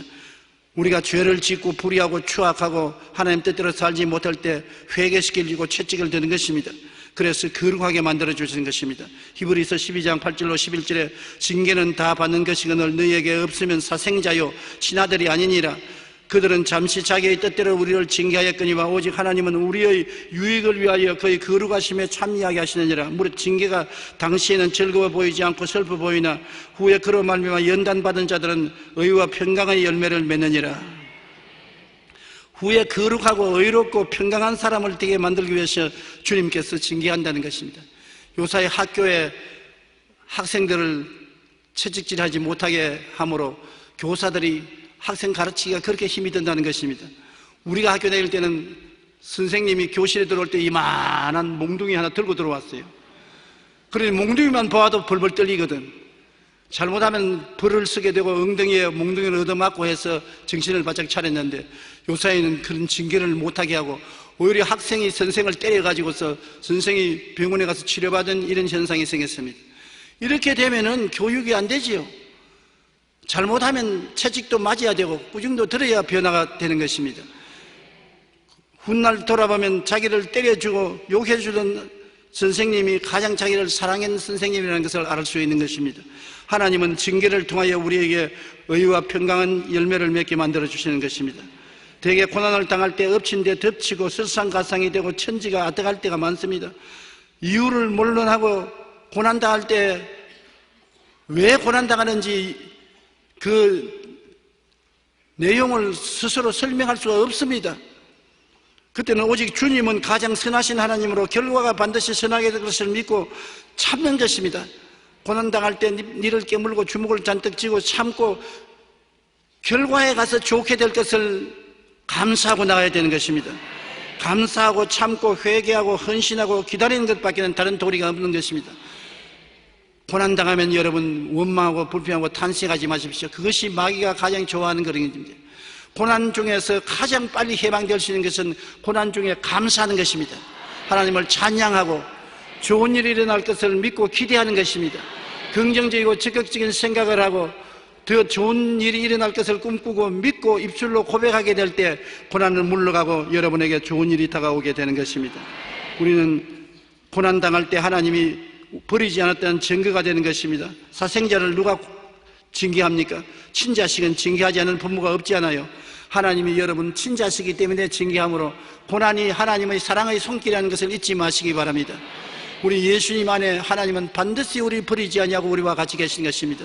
내가 너를 구속했고 내가 너를 지명하여 불러서 너는 내 것이라고 말씀하고 있는 것입니다. 성경 이사야서 43장에 보면 너가 물을 지날 때 내가 같이 하고 강을 건널 때 강물이 너를 침몰하지 못하게 하고 불을 통할 때 불이 너를 태우지 못하게 하고 불꽃이 너를 사르지 못하게 하겠다고 주님께서 말씀하신 것입니다. 하나님은 여러분을 사랑하신다는 것을 잊지 마시기 바랍니다. 우리 함께 기도하십시다. 하나님 아버지, 우리가 고난당할 때 왜 고난당하는지 질문을 할 때가 많습니다. 우리는 고난당할 이유가 없는데 왜 이렇게 고난에 당하냐 탄식할 때도 많습니다. 그러나 하나님은 뜻이 계셔서 우리를 더 나은 내일을 허락하기 위해서 연단하신 줄 알고 있사오므로 아버지여, 우리가 원망과 탄식하지 말고 욥같이 감사하고 찬미하며 인내하게 도와주시옵소서. 고난을 통하여 하나님의 위대한 기적이 일어나게 되는 것을 믿게 하여 주시옵소서. 예수님 이름으로 기도합니다. 아멘. 오늘 은혜 받으실 하나님의 말씀은 사도행전 27장 22절로 25절 말씀이 되겠습니다. 네가 너희를 권하노니 이제는 안심하라. 너희 중 아무도 생명에는 아무런 손상이 없겠고 오직 배뿐이리라. 내가 속한 바 곧 내가 섬기는 하나님의 사자가 어젯밤에 내 곁에 서서 말하되 바오라, 두려워하지 말라. 네가 가이사 앞에 서야 하겠고 또 하나님께서 너와 함께 항해하는 자를 다 내게 주셨다 하였으니 그러므로 여러분이여 안심하라. 나는 내게 말씀하신 그대로 되리려고 하나님을 믿노라. 아멘. 오늘 저는 여러분과 함께 알고 통하는 고난과 모르고 통하는 고난이라는 제목으로 말씀을 나누고자 합니다. 디즈니랜드에 가면 고속열차의 공포 체험이 있습니다. 이 열차는 캄캄한 둥글로 곤두박질 치듯 오르락내리락 달리는 열차인 것입니다.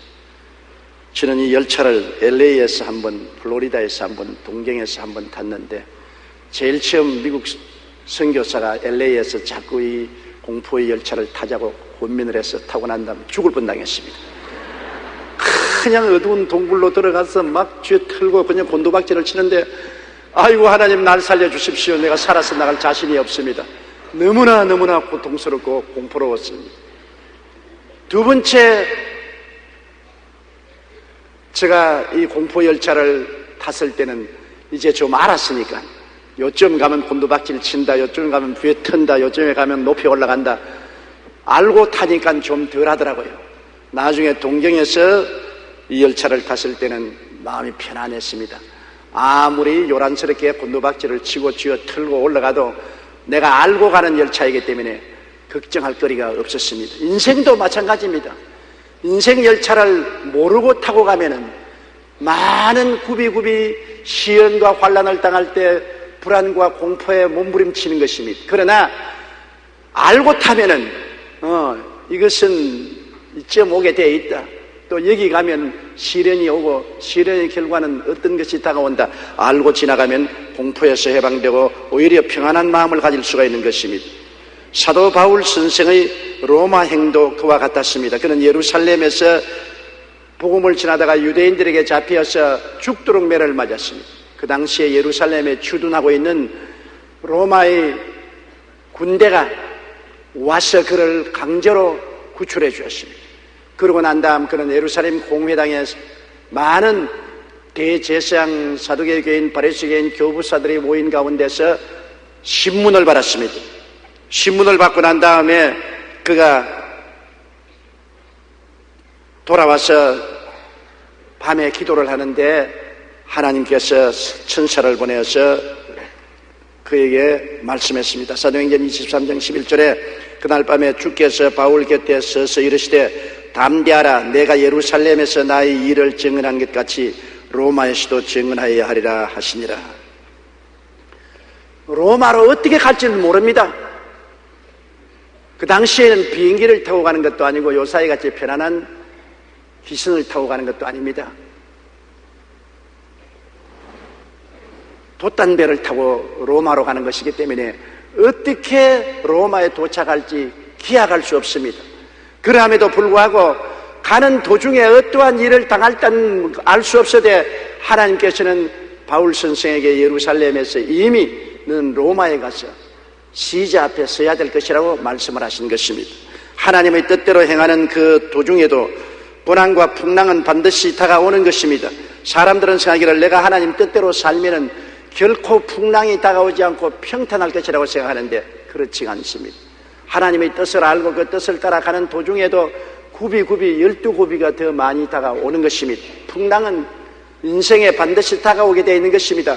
알고 당하는 풍랑은 안심하고 지나갈 수 있지만은 모르고 당하는 풍랑은 마음에 큰 고통과 좌절과 절망을 느끼고 어떤 때는 삶을 포기할 수도 있게 되는 것입니다. 그러므로 바울 선생은 로마로 떠나지만 그가 어떠한 풍랑을 당해도 결코 로마에 도착할 것을 이미 하나님이 알려주신 것입니다.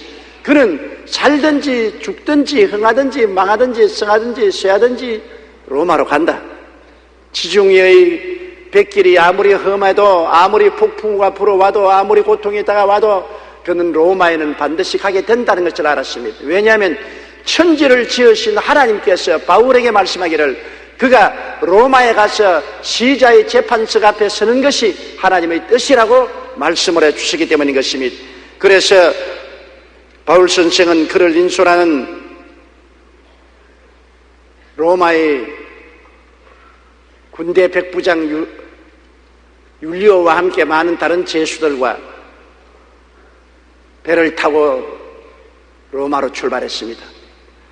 그런데 그 배가 미항에서 도착했을 때 이미 여름이 지나고 가을로 접어들기 때문에 바울 선생이 내가 기도한 적 이 배가 큰 풍랑을 만날 위험이 있으니까 떠나지 말고 여기 미항에서 겨울을 머물고 봄에 떠나는 것이 좋겠다고 권면을 했으나 이 백부장이나 선주가 아니야, 우리가 바닷길을 잘 알지 네가 무슨 물길을 아느냐.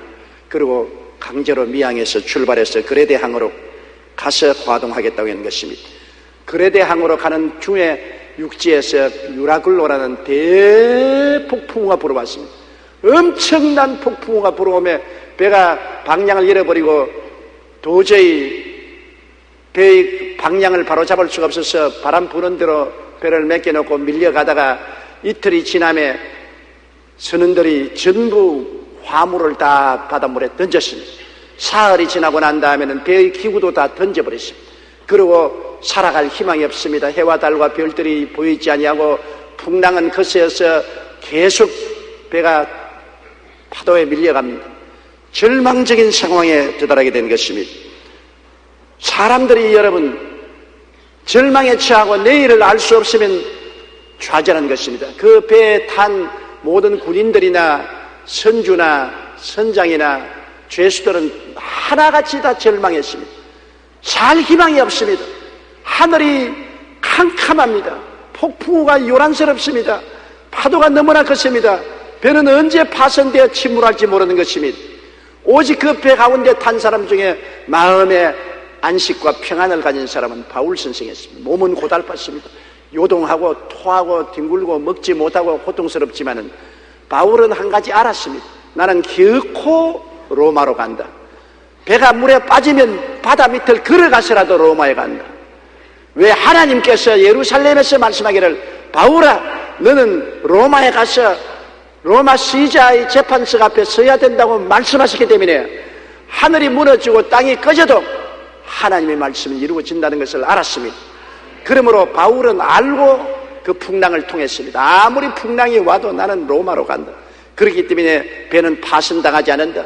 온 지중해의 파도가 다 덮쳐와도 배는 파손될 수 없다. 하나님이 같이 계신다. 바울 선생 한 사람만 마음에 안심을 가졌습니다. 그 이외의 모든 사람들은 내일을 알지 못합니다.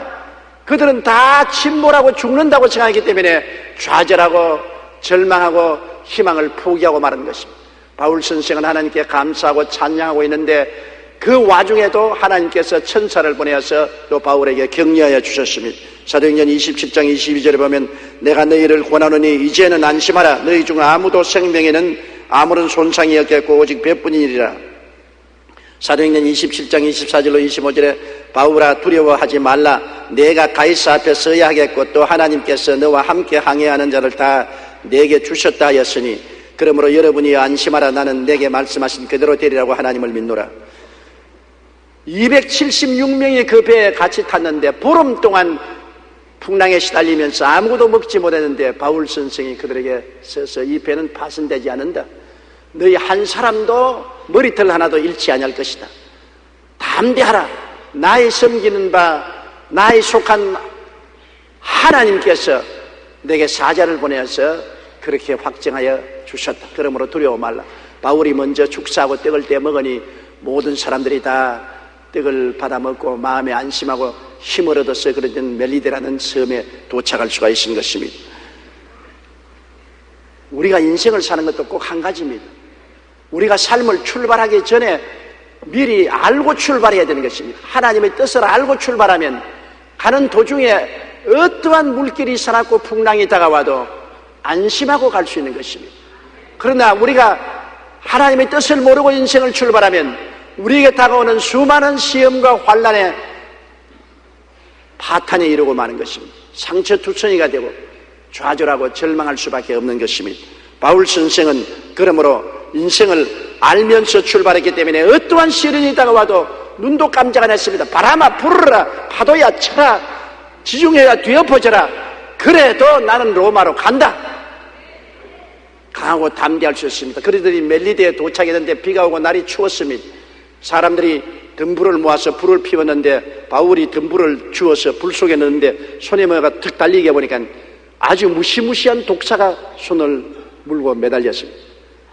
모든 사람들 보고 겨우 풍랑을 통해서 살아났는데 이제는 독사에 물려서 죽는구나. 섬 사람들은 말하기를 이 사람은 틀림없이 살인한 사람이다. 풍랑에서 살아났으나 하나님이 그를 살려놓지 않기 위해서 뱀을 통해서 그를 심판한다고 생각했습니다. 그러나 바울은 그 뱀을 그냥 불에 틀어뜨려 버렸습니다. 그리고 손만 만지고 말았습니다. 사람들은 저마다 바울을 쳐다보았습니다. 틀림없이 부어서 뒹굴고 죽을 것이다. 아무리 해도 붙지도 아니하고 뒹굴지도 아니하고 까딱 없으니까 야 이거 사람이 아니라 신이다, 신. 보는 눈이 달라지고 마는 것입니다. 바울이 왜 독사에 물려도 눈도 깜짝하지 않냐? 자기는 아무리 독사가 물어도 죽지 않을 것은 하나님이 로마로 간다고 하시기 때문에 멜리데에서 독사에 물려 죽으면 하나님의 말씀이 이루어지지 않지 않습니까? 사람들의 생각에는 독사에 물려서 죽을 줄로 알았지만 바울은 독사보다도 더 위대한 하나님의 말씀을 가지고 있었습니다. 나는 멜리데에서 로마로 가야 되기 때문에 아무리 독사가 나를 물고 맹독을 내 몸에 뿜어 넣어도 죽지 않는다. 하나님의 뜻을 알면 어떠한 역경을 당해도 그것을 극복할 수 있는 마음의 믿음과 담력을 가질 수가 있는 것입니다. 그렇기 때문에 우리의 마음에 하나님의 뜻을 알고 인생을 산다는 것은 절대로 성공적으로 인생을 사는데 중요한 요건이 되는 것입니다. 디모데후서 4장 17절로 18절에 바울은 말하기를 주께서 내 곁에 서서 나에게 힘을 주심은 나로 말미암아 선포된 말씀이 온전히 전파되어 모든 이방인이 듣게 하리 하심이니 내가 사자의 입에서 건짐을 받았느니라. 주께서 나를 모든 악한 일에서 건져내시고 또 그의 천국에 들어가도록 구원하시리라고 그런 말했습니다. 인도에서 복음을 전하던 89세의 할아버지 선교사가 뇌일로 쓰러져서 미국으로 건너갔습니다. 그는 침상에 들어누워 몸을 움직이지 못하고 말을 못하고 또 연세가 89살이니 너무 노쇠했습니다. 그래도 그는 흔들리지 않은 믿음을 가지고 있었습니다. 나는 인도에 복음을 전하라고 하나님이 부르셨기 때문에 죽더라도 인도에 가서 죽지 미국에서는 죽지 않는다. 나는 결코 이 중풍에서 일어나서 하나님이 내 인생의 종지부를 찍을 때까지 나는 복음을 전한다. 얼마나 하나님의 뜻을 확신했기 때문에 89세에 그가 중풍이 걸려서 움직하지 못해도 그 중풍과 그 질병을 극복할 수 있는 믿음을 가지고 계속 중풍과 싸워서 결코 중풍에서 일어나서 인도 선교사로 도로 돌아갔던 것입니다. 89살 먹는 스탠리 존스라는 인도의 성자라는 선교사, 어떻게 중풍을 극복하고 다시 인도로 돌아갈 수 있습니까? 하나님의 뜻을 알았기 때문에 아무리 나이가 많아도, 아무리 중풍이 들려도, 아무리 고통스러워도 나는 하나님 뜻대로 살아간다는 확신을 가지고 있었기 때문에 운명을 그는 극복할 수가 있었던 것입니다. 넬 마리아는 스탠리 존스의 전기에 이렇게 기록했습니다. 그는 하나님께서 마침표를 찍으실 때까지 자신이 결코 쉼표를 찍지 않았다. 그의 고향은 미국도 인도도 아니고 오직 예수 그리스도였다고 말한 것입니다. 스탠리 존스는 자신을 인도의 선교사로 보내신 하나님의 뜻을 알고 있었기 때문에 뇌일열과 고령의 나이를 극복하고 선교에 끝까지 힘을 쓸 수가 있은 것입니다. 제2차 세계대전이 끝나고 유럽의 백만장자 4,000명을 대상으로 그들이 부자가 될 수 있었던 이유를 조사한 적이 있었습니다. 그들은 당신은 어떻게 해서 백만장자가 되었습니까? 하고 한 질문에 공통적으로 이렇게 대답했습니다. 첫째로 뚜렷한 목표가 있었습니다. 인생을 살아가는 뚜렷한 목표가 있어서 어떠한 어려움이 다가와도 목표를 바라보고 전진할 수가 있습니다. 둘째로 마음에 꿈을 가졌습니다. 없는 것을 있는 것 같이 바라보는 꿈을 가지고 있어서 꿈속에 살았다. 현실에 짓눌리지 아니하고 현실에 절망하지 아니하고 꿈의 세계 속에서 살았다. 셋째로 그것을 이루기 위해서 전력을 기울이고 끝까지 참았다. 뚜렷한 목표와 꿈이 있을 때 그 어떠한 고난도 인내하며 나갈 수가 있는 것입니다. 바울 선생은 로마로 간다는 뚜렷한 목표가 있었고 시자 앞에 선다는 꿈이 마음속에 영롱하게 있었습니다. 그렇기 때문에 그는 어떠한 시련도 이기고 참고 극복하고 로마까지 갈 수가 있었던 것입니다. 인생을 알고 살아가는 것하고 모르고 살아가는 것하고는 천양지차가 있습니다. 바울 선생이 자기가 로마로 가는 것이 하나님의 뜻이라는 것을 몰랐더라면 풍랑 중에서 낙심하고 죽을 수도 있고 멜리데에서 독사에게 물렸을 때 스스로 좌절하고 낙심해서 독사의 독에 쓰러지고 말았을 것입니다. 그러나 너무나 마음속에 목표가 뚜렷했습니다. 하나님이 나를 로마로 가게 하신다. 시자 앞에서는 꿈이 영롱했습니다. 그렇기 때문에 풍랑이 와도 파도가 쳐도 배가 뒤어 흔들려도 멜리데에서 맹독을 가진 독사가 물고 늘어져도 꿈쩍하지 않는 것은 하나님의 뜻이 분명하고 꿈이 분명하고 그런 마음에 확신을 가지고 있었기 때문인 것입니다. 우리도 인생을 그렇게 살면은 우리가 인생을 성공하고 살아갈 수가 있는 것입니다. 구약시대 요셉의 애굽행도 같습니다. 요셉은 두 번이나 꿈을 꾸었습니다. 한 번은 들에 나가서 곡식단을 거두는데 자기 단이 가운데 서고 11형제의 단이 둘러서서 절하는 꿈을 꾸었고, 두 번째는 해와 달과 11별이 자기를 향해서 절하는 꿈을 꾸었습니다.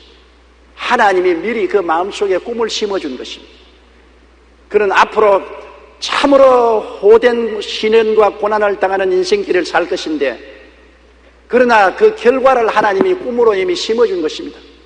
바울이 로마에 가는 것이 하나님의 뜻인 줄 알고 출발한 것처럼 요셉은 형제들이 와서 자기에게 절할 것을 이미 알고 인생을 출발한 것입니다. 요셉은 형들에게 배신당했으나 희망의 꿈을 품고 마음속에 있었기 때문에 좌절하지 않았습니다. 하나님의 길은 알지 못하는 크고 비밀한 길입니다. 하나님은 우리의 미래를 소소난간으로 보여주지 않습니다. 나 의인은 믿음으로 말미암아 살리라고 해서 믿음으로 살지 알고 살라고 말하지 않았습니다. 그러나 결과를 마음속에 보여주시면 꿈을 품고 살게 될 때 우리는 현실을 극복할 수가 있는 것입니다. 요셉은 형들이 그를 배반하여 마른 우물에 쳐넣었을 때도 그 마음속에 꿈이 있었습니다. 육신은 현재 마른 우물에 빠져서 좌절과 절망에 빠졌으나 마음속에 언제고 너희들이 나에게 엎드려 절할 것이다. 나는 마른 우물에서 절대 죽지 않는다. 하나님의 뜻은 너희들이 전부 나에게 와서 엎드려 절하는 그날이 올 것을 말씀했기 때문에 그날이 오기 전에 나는 죽지 않는다. 마른 우물 속에 빠져도 요셉이 좌절하지 않은 것은 마음속에 꿈이 있었기 때문인 것입니다. 이사야 55장 9절에 이는 하늘이 땅보다 높음같이 내 길은 너희의 길보다 높으며 내 생각은 너희의 생각보다 높음이라. 하나님의 길은 우리 길보다 높고 하나님의 생각은 우리 생각보다 높으므로 하나님의 길을 우리가 미리 알 수도 없고 하나님의 생각을 깨달아 알 수도 없는 것입니다.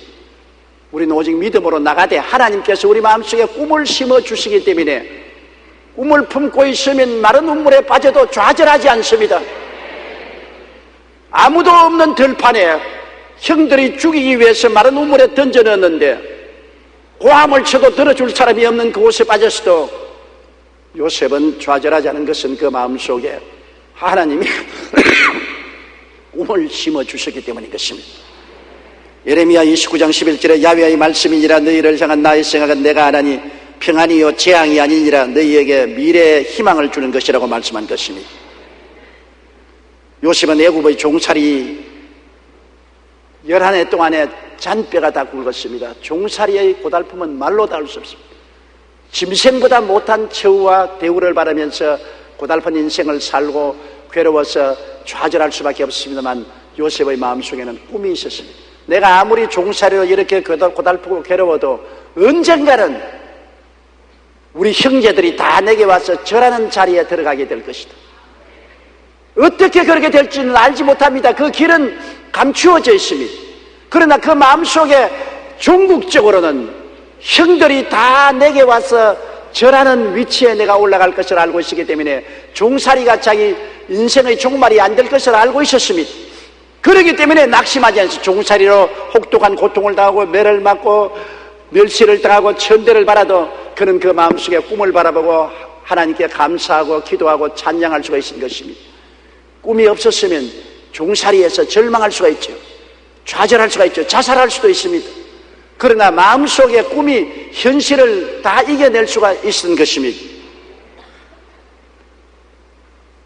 종살이의 고달픔과 고생이 있었으나 가슴에 영롱한 꿈이 있었기 때문에 그는 이길 수 있었습니다. 고린도전서 2장 9절에 기록된 바 하나님이 자기를 사랑하는 자를 위하여 예비하신 모든 것은 눈으로 보지 못하고 귀로 듣지 못하고 사람의 마음으로도 생각지 못하였다함 같으니라. 하나님이 우리 위해서 예비하는 것을 우리 인간의 눈으로 귀로 마음으로 깨닫지 못합니다. 그러나 하나님이 심어주신 꿈을 가지고 있으면 그 꿈은 반드시 이루어지게 되는 것입니다. 요셉이 종살이 11년 만에 가정 총무가 되었으나 너무나 억울한 참소로 감옥에 들어가게 되는 것입니다. 보디발의 아내가 너무나 억울하게 누명을 덮어씌웠습니다. 요셉은 아무리 변명을 해야 변명할 수가 없습니다. 그냥 일방적으로 누명을 덮어씌워서 요셉이 나를 겁탈하려고 하며 내가 고함치니 웃옷을 벗어놓고 도망을 쳤더라고. 옷을 들어서 흔드니까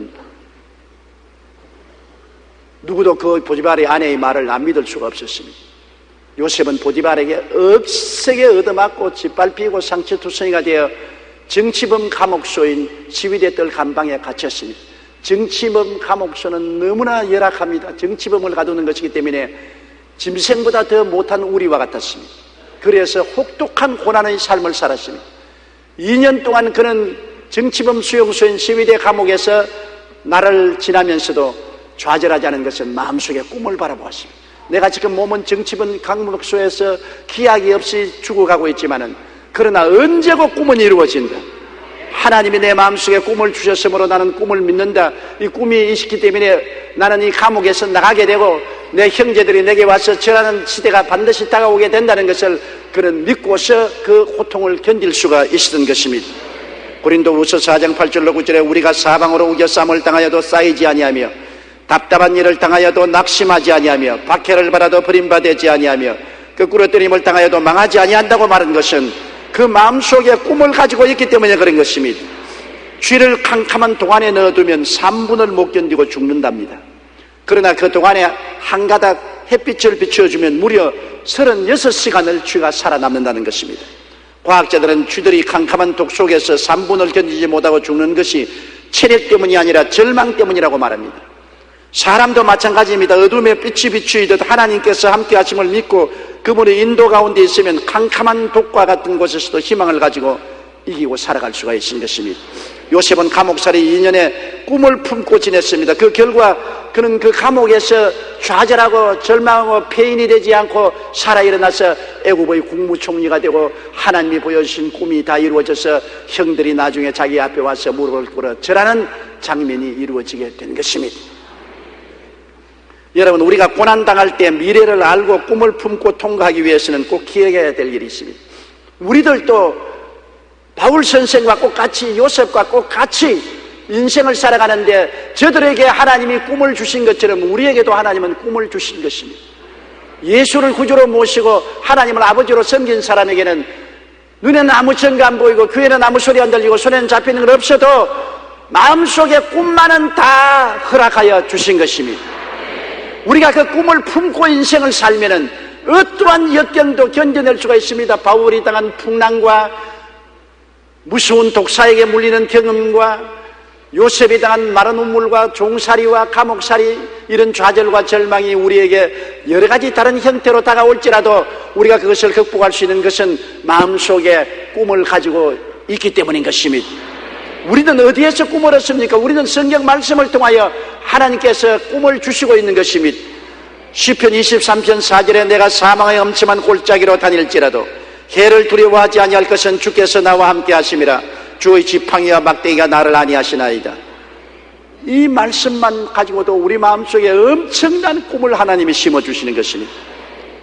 여러분, 사망의 엄침한 골짜기는 우리 삶 속에 늘 경험합니다. 크고 적은 사망의 엄침한 골짜기를 지날 때 내 눈앞이 캄캄해지는 것입니다. 사망의 엄침한 골짜기니까 눈앞이 환하지 않고 캄캄하지 않아요. 내 건강이 나빠져서 사망의 엄침한 골짜기를 통할 때도 있고, 가정에 풍랑이 있어 사망의 엄침한 골짜기, 사업에 낭패를 당하여 사망의 엄침한 골짜기, 자녀들이 잘못되어 사망의 엄침한 골짜기, 여러 가지 환경으로 내 눈앞이 캄캄할 때가 있습니다. 그럴 때 우리가 어떻게 해야 될 것이냐? 주께서 함께 하심을 알아야 된다는 것입니다. 이것이 하나님이 우리에게 심어주는 꿈입니다. 아무리 너희 인생의 사리가 어둡고 캄캄해도 캄캄한 것만 있는 것이 아니라 예수를 구주로 모신 사람은 주님이 선한 목자가 되어 주께서 함께 하심이라. 소년 다윗을 보십시오. 소년 다윗은 아버지의 양을 칠 때 들판에 아무도 없었습니다. 불과 나이 17살 정도밖에 안 됐는데 사자나 곰이 달려들어서 양을 물고 갈 때 눈앞이 캄캄했습니다. 양을 잃어버리면 집에 돌아가서 아버지와 형들에게 혹독한 시련을 겪을 것이기 때문에 내버려 둘 수도 없고, 또 사자와 곰이 양을 물고 가는데 달려들어 이길 만한 힘이 없습니다. 불과 17살 되는 소년이 사자와 곰을 어떻게 이길 수가 있는 것입니까? 이래도 저래도 눈앞이 캄캄합니다. 그러나 다윗이 보통 사람과 다른 것은 다윗은 주께서 함께 계심을 알았습니다. 아무리 사자와 곰이 강하더라도 하나님이 나와 같이 계십니다.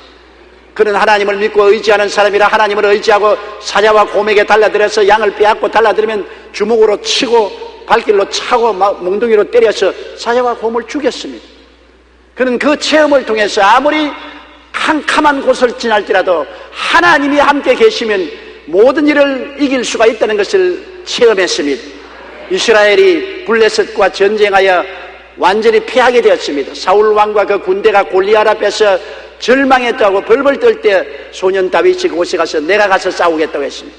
사울 왕조차 말렸습니다. 너는 소년이라, 골리앗은 어릴 때부터 장군이었다. 그를 도저히 대항할 수 없다. 그럴 때 다윗은 말했습니다. 저 할례 없는 이방인이 살아계신 하나님의 군대를 모욕하는데 어떻게 가만히 둘 수 있습니까? 하나님이 나와 같이 계셔서 곰과 사자도 쳐서 죽였는데 저 할례 없는 골리앗을 내가 칠 수 없을 리가 있겠습니까? 하나님이 나와 같이 계십니다. 사울이 얘 돌았냐? 자기 정신으로 말하지 않지 않느냐? 사울도 하나님 믿는 사람이요, 그 군대도 하나님 믿는 사람이지만 그들은 형식적으로 종교적으로 믿었지 실제적으로 현재 하나님이 같이 계신 것을 믿지 않았습니다. 여러분, 오늘 이 시간에 현재 실제적으로 하나님이 여러분과 같이 계신 것을 믿어야 되는 것입니다. 그냥 종교적으로 의식적으로 믿는다면 사울과 그 군대와 같습니다. 어려움이 다가올 때 눈에 안 보이는 하나님이 눈에 보이는 이상으로 나와 같이 계신 것을 알아야 되는 것입니다. 이스라엘 백성이 홍해과에서 애굽의 군대에게 밀려서 물마른 연못에 올챙이처럼 바글바글 했을 때 이스라엘 백성들이 믿은 하나님은 종교적이요 의식적이었습니다. 그러나 모세는 눈에 안 보이는 그 하나님이 실제로 그 자리에 계신 것을 믿었습니다. 그러므로 이스라엘 백성은 하나님을 믿으면서도 좌절하고 낙심했지만 모세는 눈에 안 보이는 그 하나님을 눈에 보이는 처럼 믿고 의지한 즉 그 하나님이 홍해수를 갈라놓고 말한 것입니다.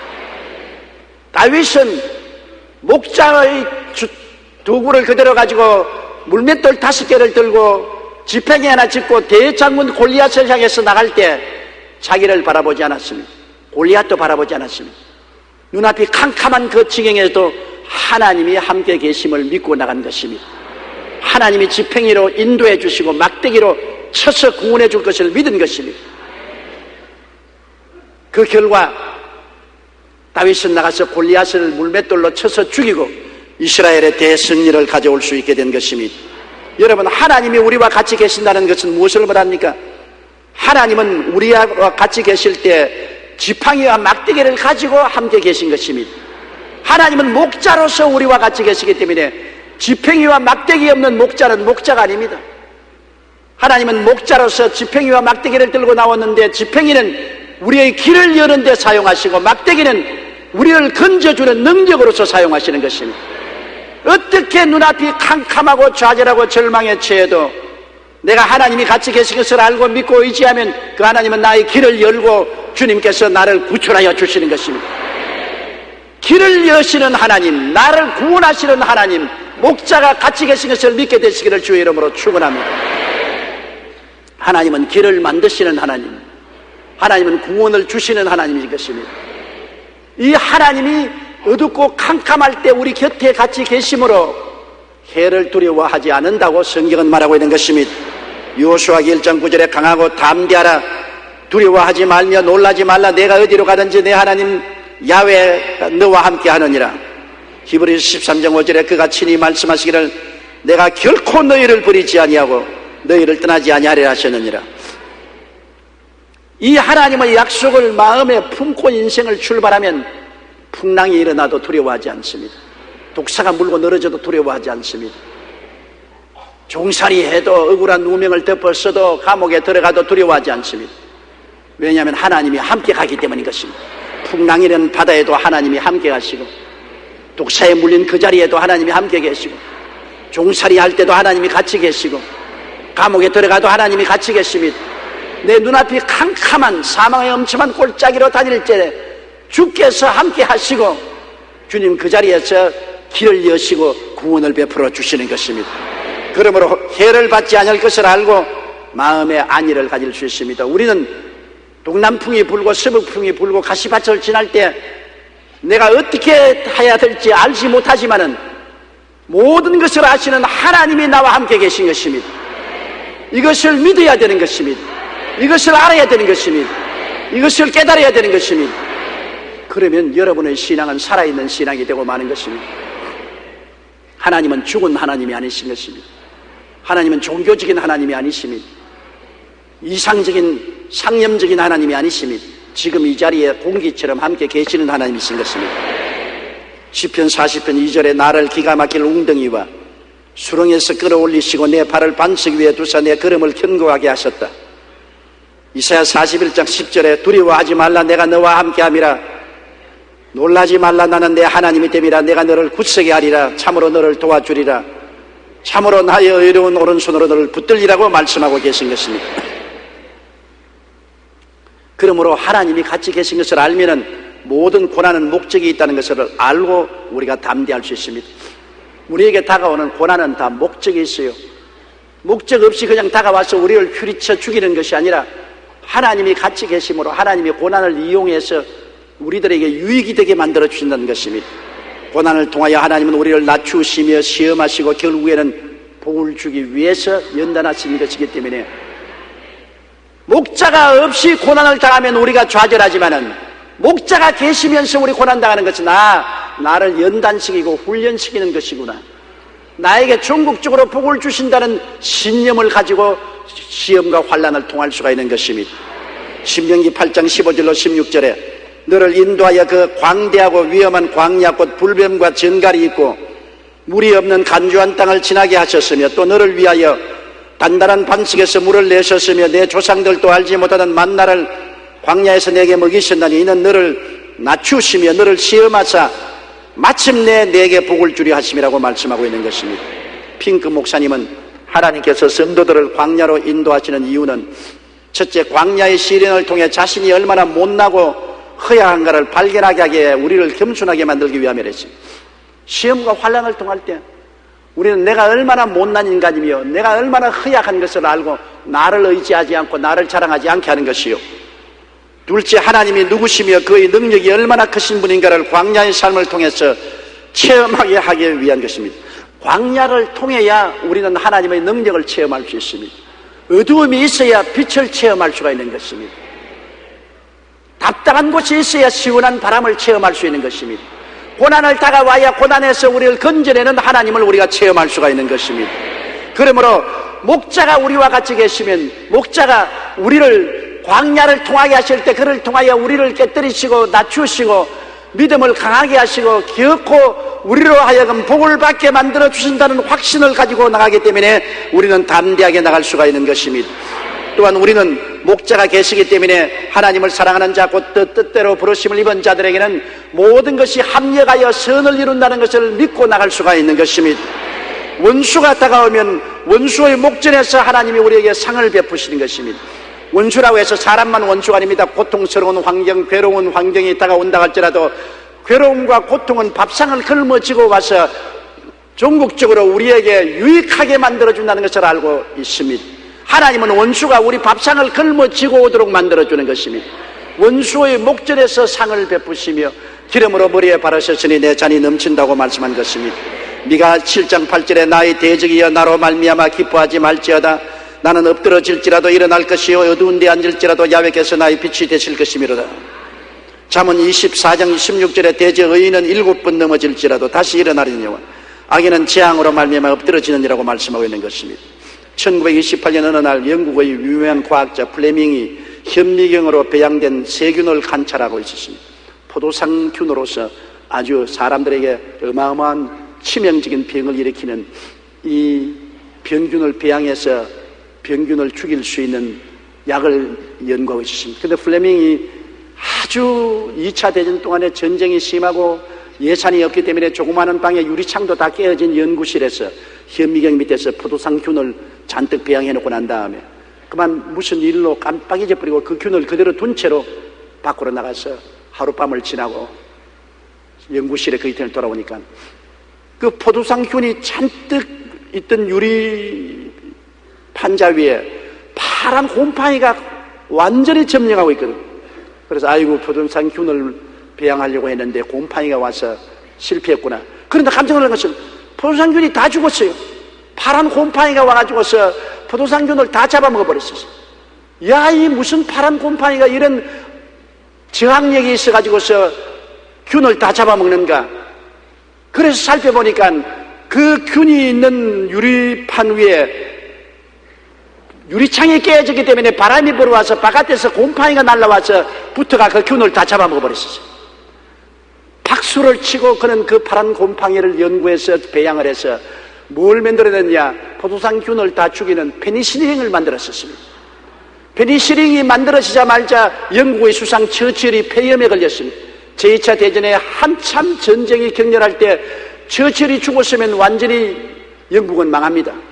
그런데 처칠이 폐렴에 걸렸는데 백약이 무효일 때 플레밍이 만든 이 페니실린을 주사해서 즉시로 포도상균인 폐렴균을 이기고 살아날 수가 있었던 것입니다. 그래서 그 친구가 와서 야 플레밍, 너가 이 열악한 사무실에 유리창도 깨어진 곳에서 연구를 해서 페니실린을 만드는 것을 보니 좋은 연구실에서 편안한 곳에서 연구하도록 했으면 더 위대한 발견을 했을 것인데, 그러니까 고개를 들어 웃기지 마라. 내가 좋은 연구실에서 편안한 곳에 있었더라면 페니실린을 못 만들었다. 왜냐하면 나는 이 열악한 연구실에서 유리창이 깨어졌기 때문에 다행히 곰팡이가 유리창을 통해서 날라 들어와 가지고서 내가 만들어 놓은 포도상균 위에 올라앉아서 포도상균을 다 죽였어. 그러므로 내가 잘나서 연구한 것이 아니라 유리창이 깨어졌기 때문에 연구를 했다. 합동하여 유익을 이루는 것입니다. 열악한 방에 유리창이 깨어진 그 틈으로 곰팡이가 바람에 불려와서 포도상균을 죽이고 말았습니다. 그러므로 페니실린이 발견돼서 그 이후로 얼마나 많은 사람이 폐렴이나 여러 가지 병균에서 살아날 수가 있었던 것입니다. 모든 일이 합동하여 선을 이루는 것입니다. 프레밍에게는 그것이 합동하여 선을 이루는 하나의 대표적인 요건이 되었던 것입니다. 여러분, 아무리 열악한 환경이라도 그것이 불평하기보다 합력하여 선을 이루시는 하나님을 믿고 나아가면 하나님은 역경을 이용해서 우리에게 유익이 되도록 만들어 주시는 것입니다. 우리 하나님은 악을 선으로 바꾸신다는 것을 우리가 알아야 되는 것입니다. 요셉은 좋은 하나님에 대한 확실한 신념을 가지고 있었습니다. 나중에 형들이 그 앞에 와서 무릎을 꿇어 절하고 샤제를 할 때 그는 이렇게 말했습니다. 당신들은 나를 헤아려 하였으나 하나님은 그것을 선으로 바꾸사 오늘과 같이 많은 백성의 생명을 구원하게 하시려 하셨다. 당신들은 나에게 해를 행하려고 했으나 목자 되신 하나님이 나와 같이 계셔서 그 지팡이로 내 길을 인도하시고 막대기로 나를 구원하셔서 악을 선으로 바꾸어 버리고 말았다고 말한 것입니다. 하나님이 함께 계시면 악도 우리를 망하게 하지 못합니다. 악이 선으로 바꾸어지고 마는 것입니다. 어떠한 풍랑도 우리를 망하게 하지 못합니다. 어떠한 독도 우리를 죽이지 못합니다. 어떠한 고통도 우리를 멸망시키지 못합니다. 어떻게 답답한 억울한 것도 우리를 망하게 하지 못하는 것입니다. 어떠한 좌절과 절망도 우리를 멸망하게 만들지 못합니다. 사방으로 우겨 삶을 당하여도 쌓이지 아니하고 답답한 일을 당하여도 낙심하지 아니하고 거꾸로 떨림을 당하여도 망하지 않습니다. 왜냐하면 주께서 우리와 함께 계시기 때문인 것입니다. 시편 30편 11절에 주께서 나의 슬픔이 변하여 내게 춤이 되게 하시며 나의 베옷을 벗기고 기쁨으로 띠띠우셨다고 말씀한 것입니다. 알고 당하는 고난에는 희망과 꿈이 있습니다. 모르고 당하는 고난은 절망과 고통만이 있을 뿐인 것입니다. 그러므로 여러분, 이제 우리가 인생을 살 때 우리가 알고 당해야 되는 것입니다. 내가 사망의 엄침한 골짜기를 다닐 때 내 혼자 가는 것이 아니라 주께서 함께 계신다는 것을 알아야 되는 것입니다. 주의 손에는 지팡이와 막대기에 있어서 내가 모르는 길을 열어주시고 내가 모르게 구원을 베푸신다는 것을 내가 알아야 되는 것입니다. 그렇게 되면 우리는 담대해질 수가 있는 것입니다. 그렇게 되면 모든 일이 합동하여 선을 이루게 된다는 확실한 믿음을 가지고 우리는 눈물을 흘리면서도 기뻐하고 탄식하면서도 감사하고 찬양하며 인생을 살아갈 수가 있는 것입니다. 고난 없는 인생은 없습니다. 모든 사람은 자기 인생길을 간 동안에 크고 적은 시험과 환난과 고난을 당하는 것입니다. 그러나 주께서 함께하는 것을 알고 주의 지팡이와 막대기가 나와 같은 것을 알고 인생의 고난을 겪는 것과 내 홀로 걸어가고 주께서 같이 계시지 않는다고 생각하고 가는 사람하고의 결과는 천양지차가 있는 것입니다. 주님께서 여러분과 같이 계십니다. 주님을 인정하십시오. 같이 계신 주님을 환영하십시오. 항상 나의 생활 속에 모셔드리십시오. 항상 모든 일에 주님께 의지하십시오. 그리고 눈을 딱 감고 주님을 붙잡으십시오. 여러분이 알지 못하는 길을 열어주시고 여러분이 생각지 못한 구원을 주님께서 베풀어 주시는 것입니다. 우리는 이 진리를 알고 인생을 사십시다.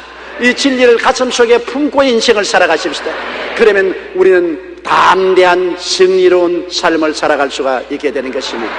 다 같이 고개 숙여 기도드리겠습니다. 살아계신 우리 아버지 하나님, 인생을 알고 당하는 고난에는 희망과 꿈이 있지만은 모르고 당하는 고난은 절망과 고통만이 있을 뿐입니다. 우리가 아버지 하나님 내일을 살아갈 동안에 우리의 결과가 어떤 것을 우리는 다 알고 살아갈 수가 있습니다. 왜냐하면 우리 인생의 알파요 오메가요 처음과 나중이요 시작과 끝이 되시는 주님이 목자로서 나와 같이 계신 것을 우리가 알기 때문입니다. 이 진리를 아는 것이 얼마나 큰 위로와 축복과 성공과 승리가 되는지 형언할 수 없사옵니다. 하나님 아버지여, 우리 모든 성도들에게 깨우침을 주시옵소서. 영의 눈을 밝혀 주시옵소서. 같이 계신 주님을 영의 눈으로 보게 하여 주시옵시고 영의 귀로 듣게 하여 주시옵시고 영의 감각으로 믿음으로 알게 하여 주시옵소서. 하나님을 의지하고 강하고 담대하게 살아가게 도와주시옵소서. 예수님 이름으로 기도드리옵나이다. 아멘.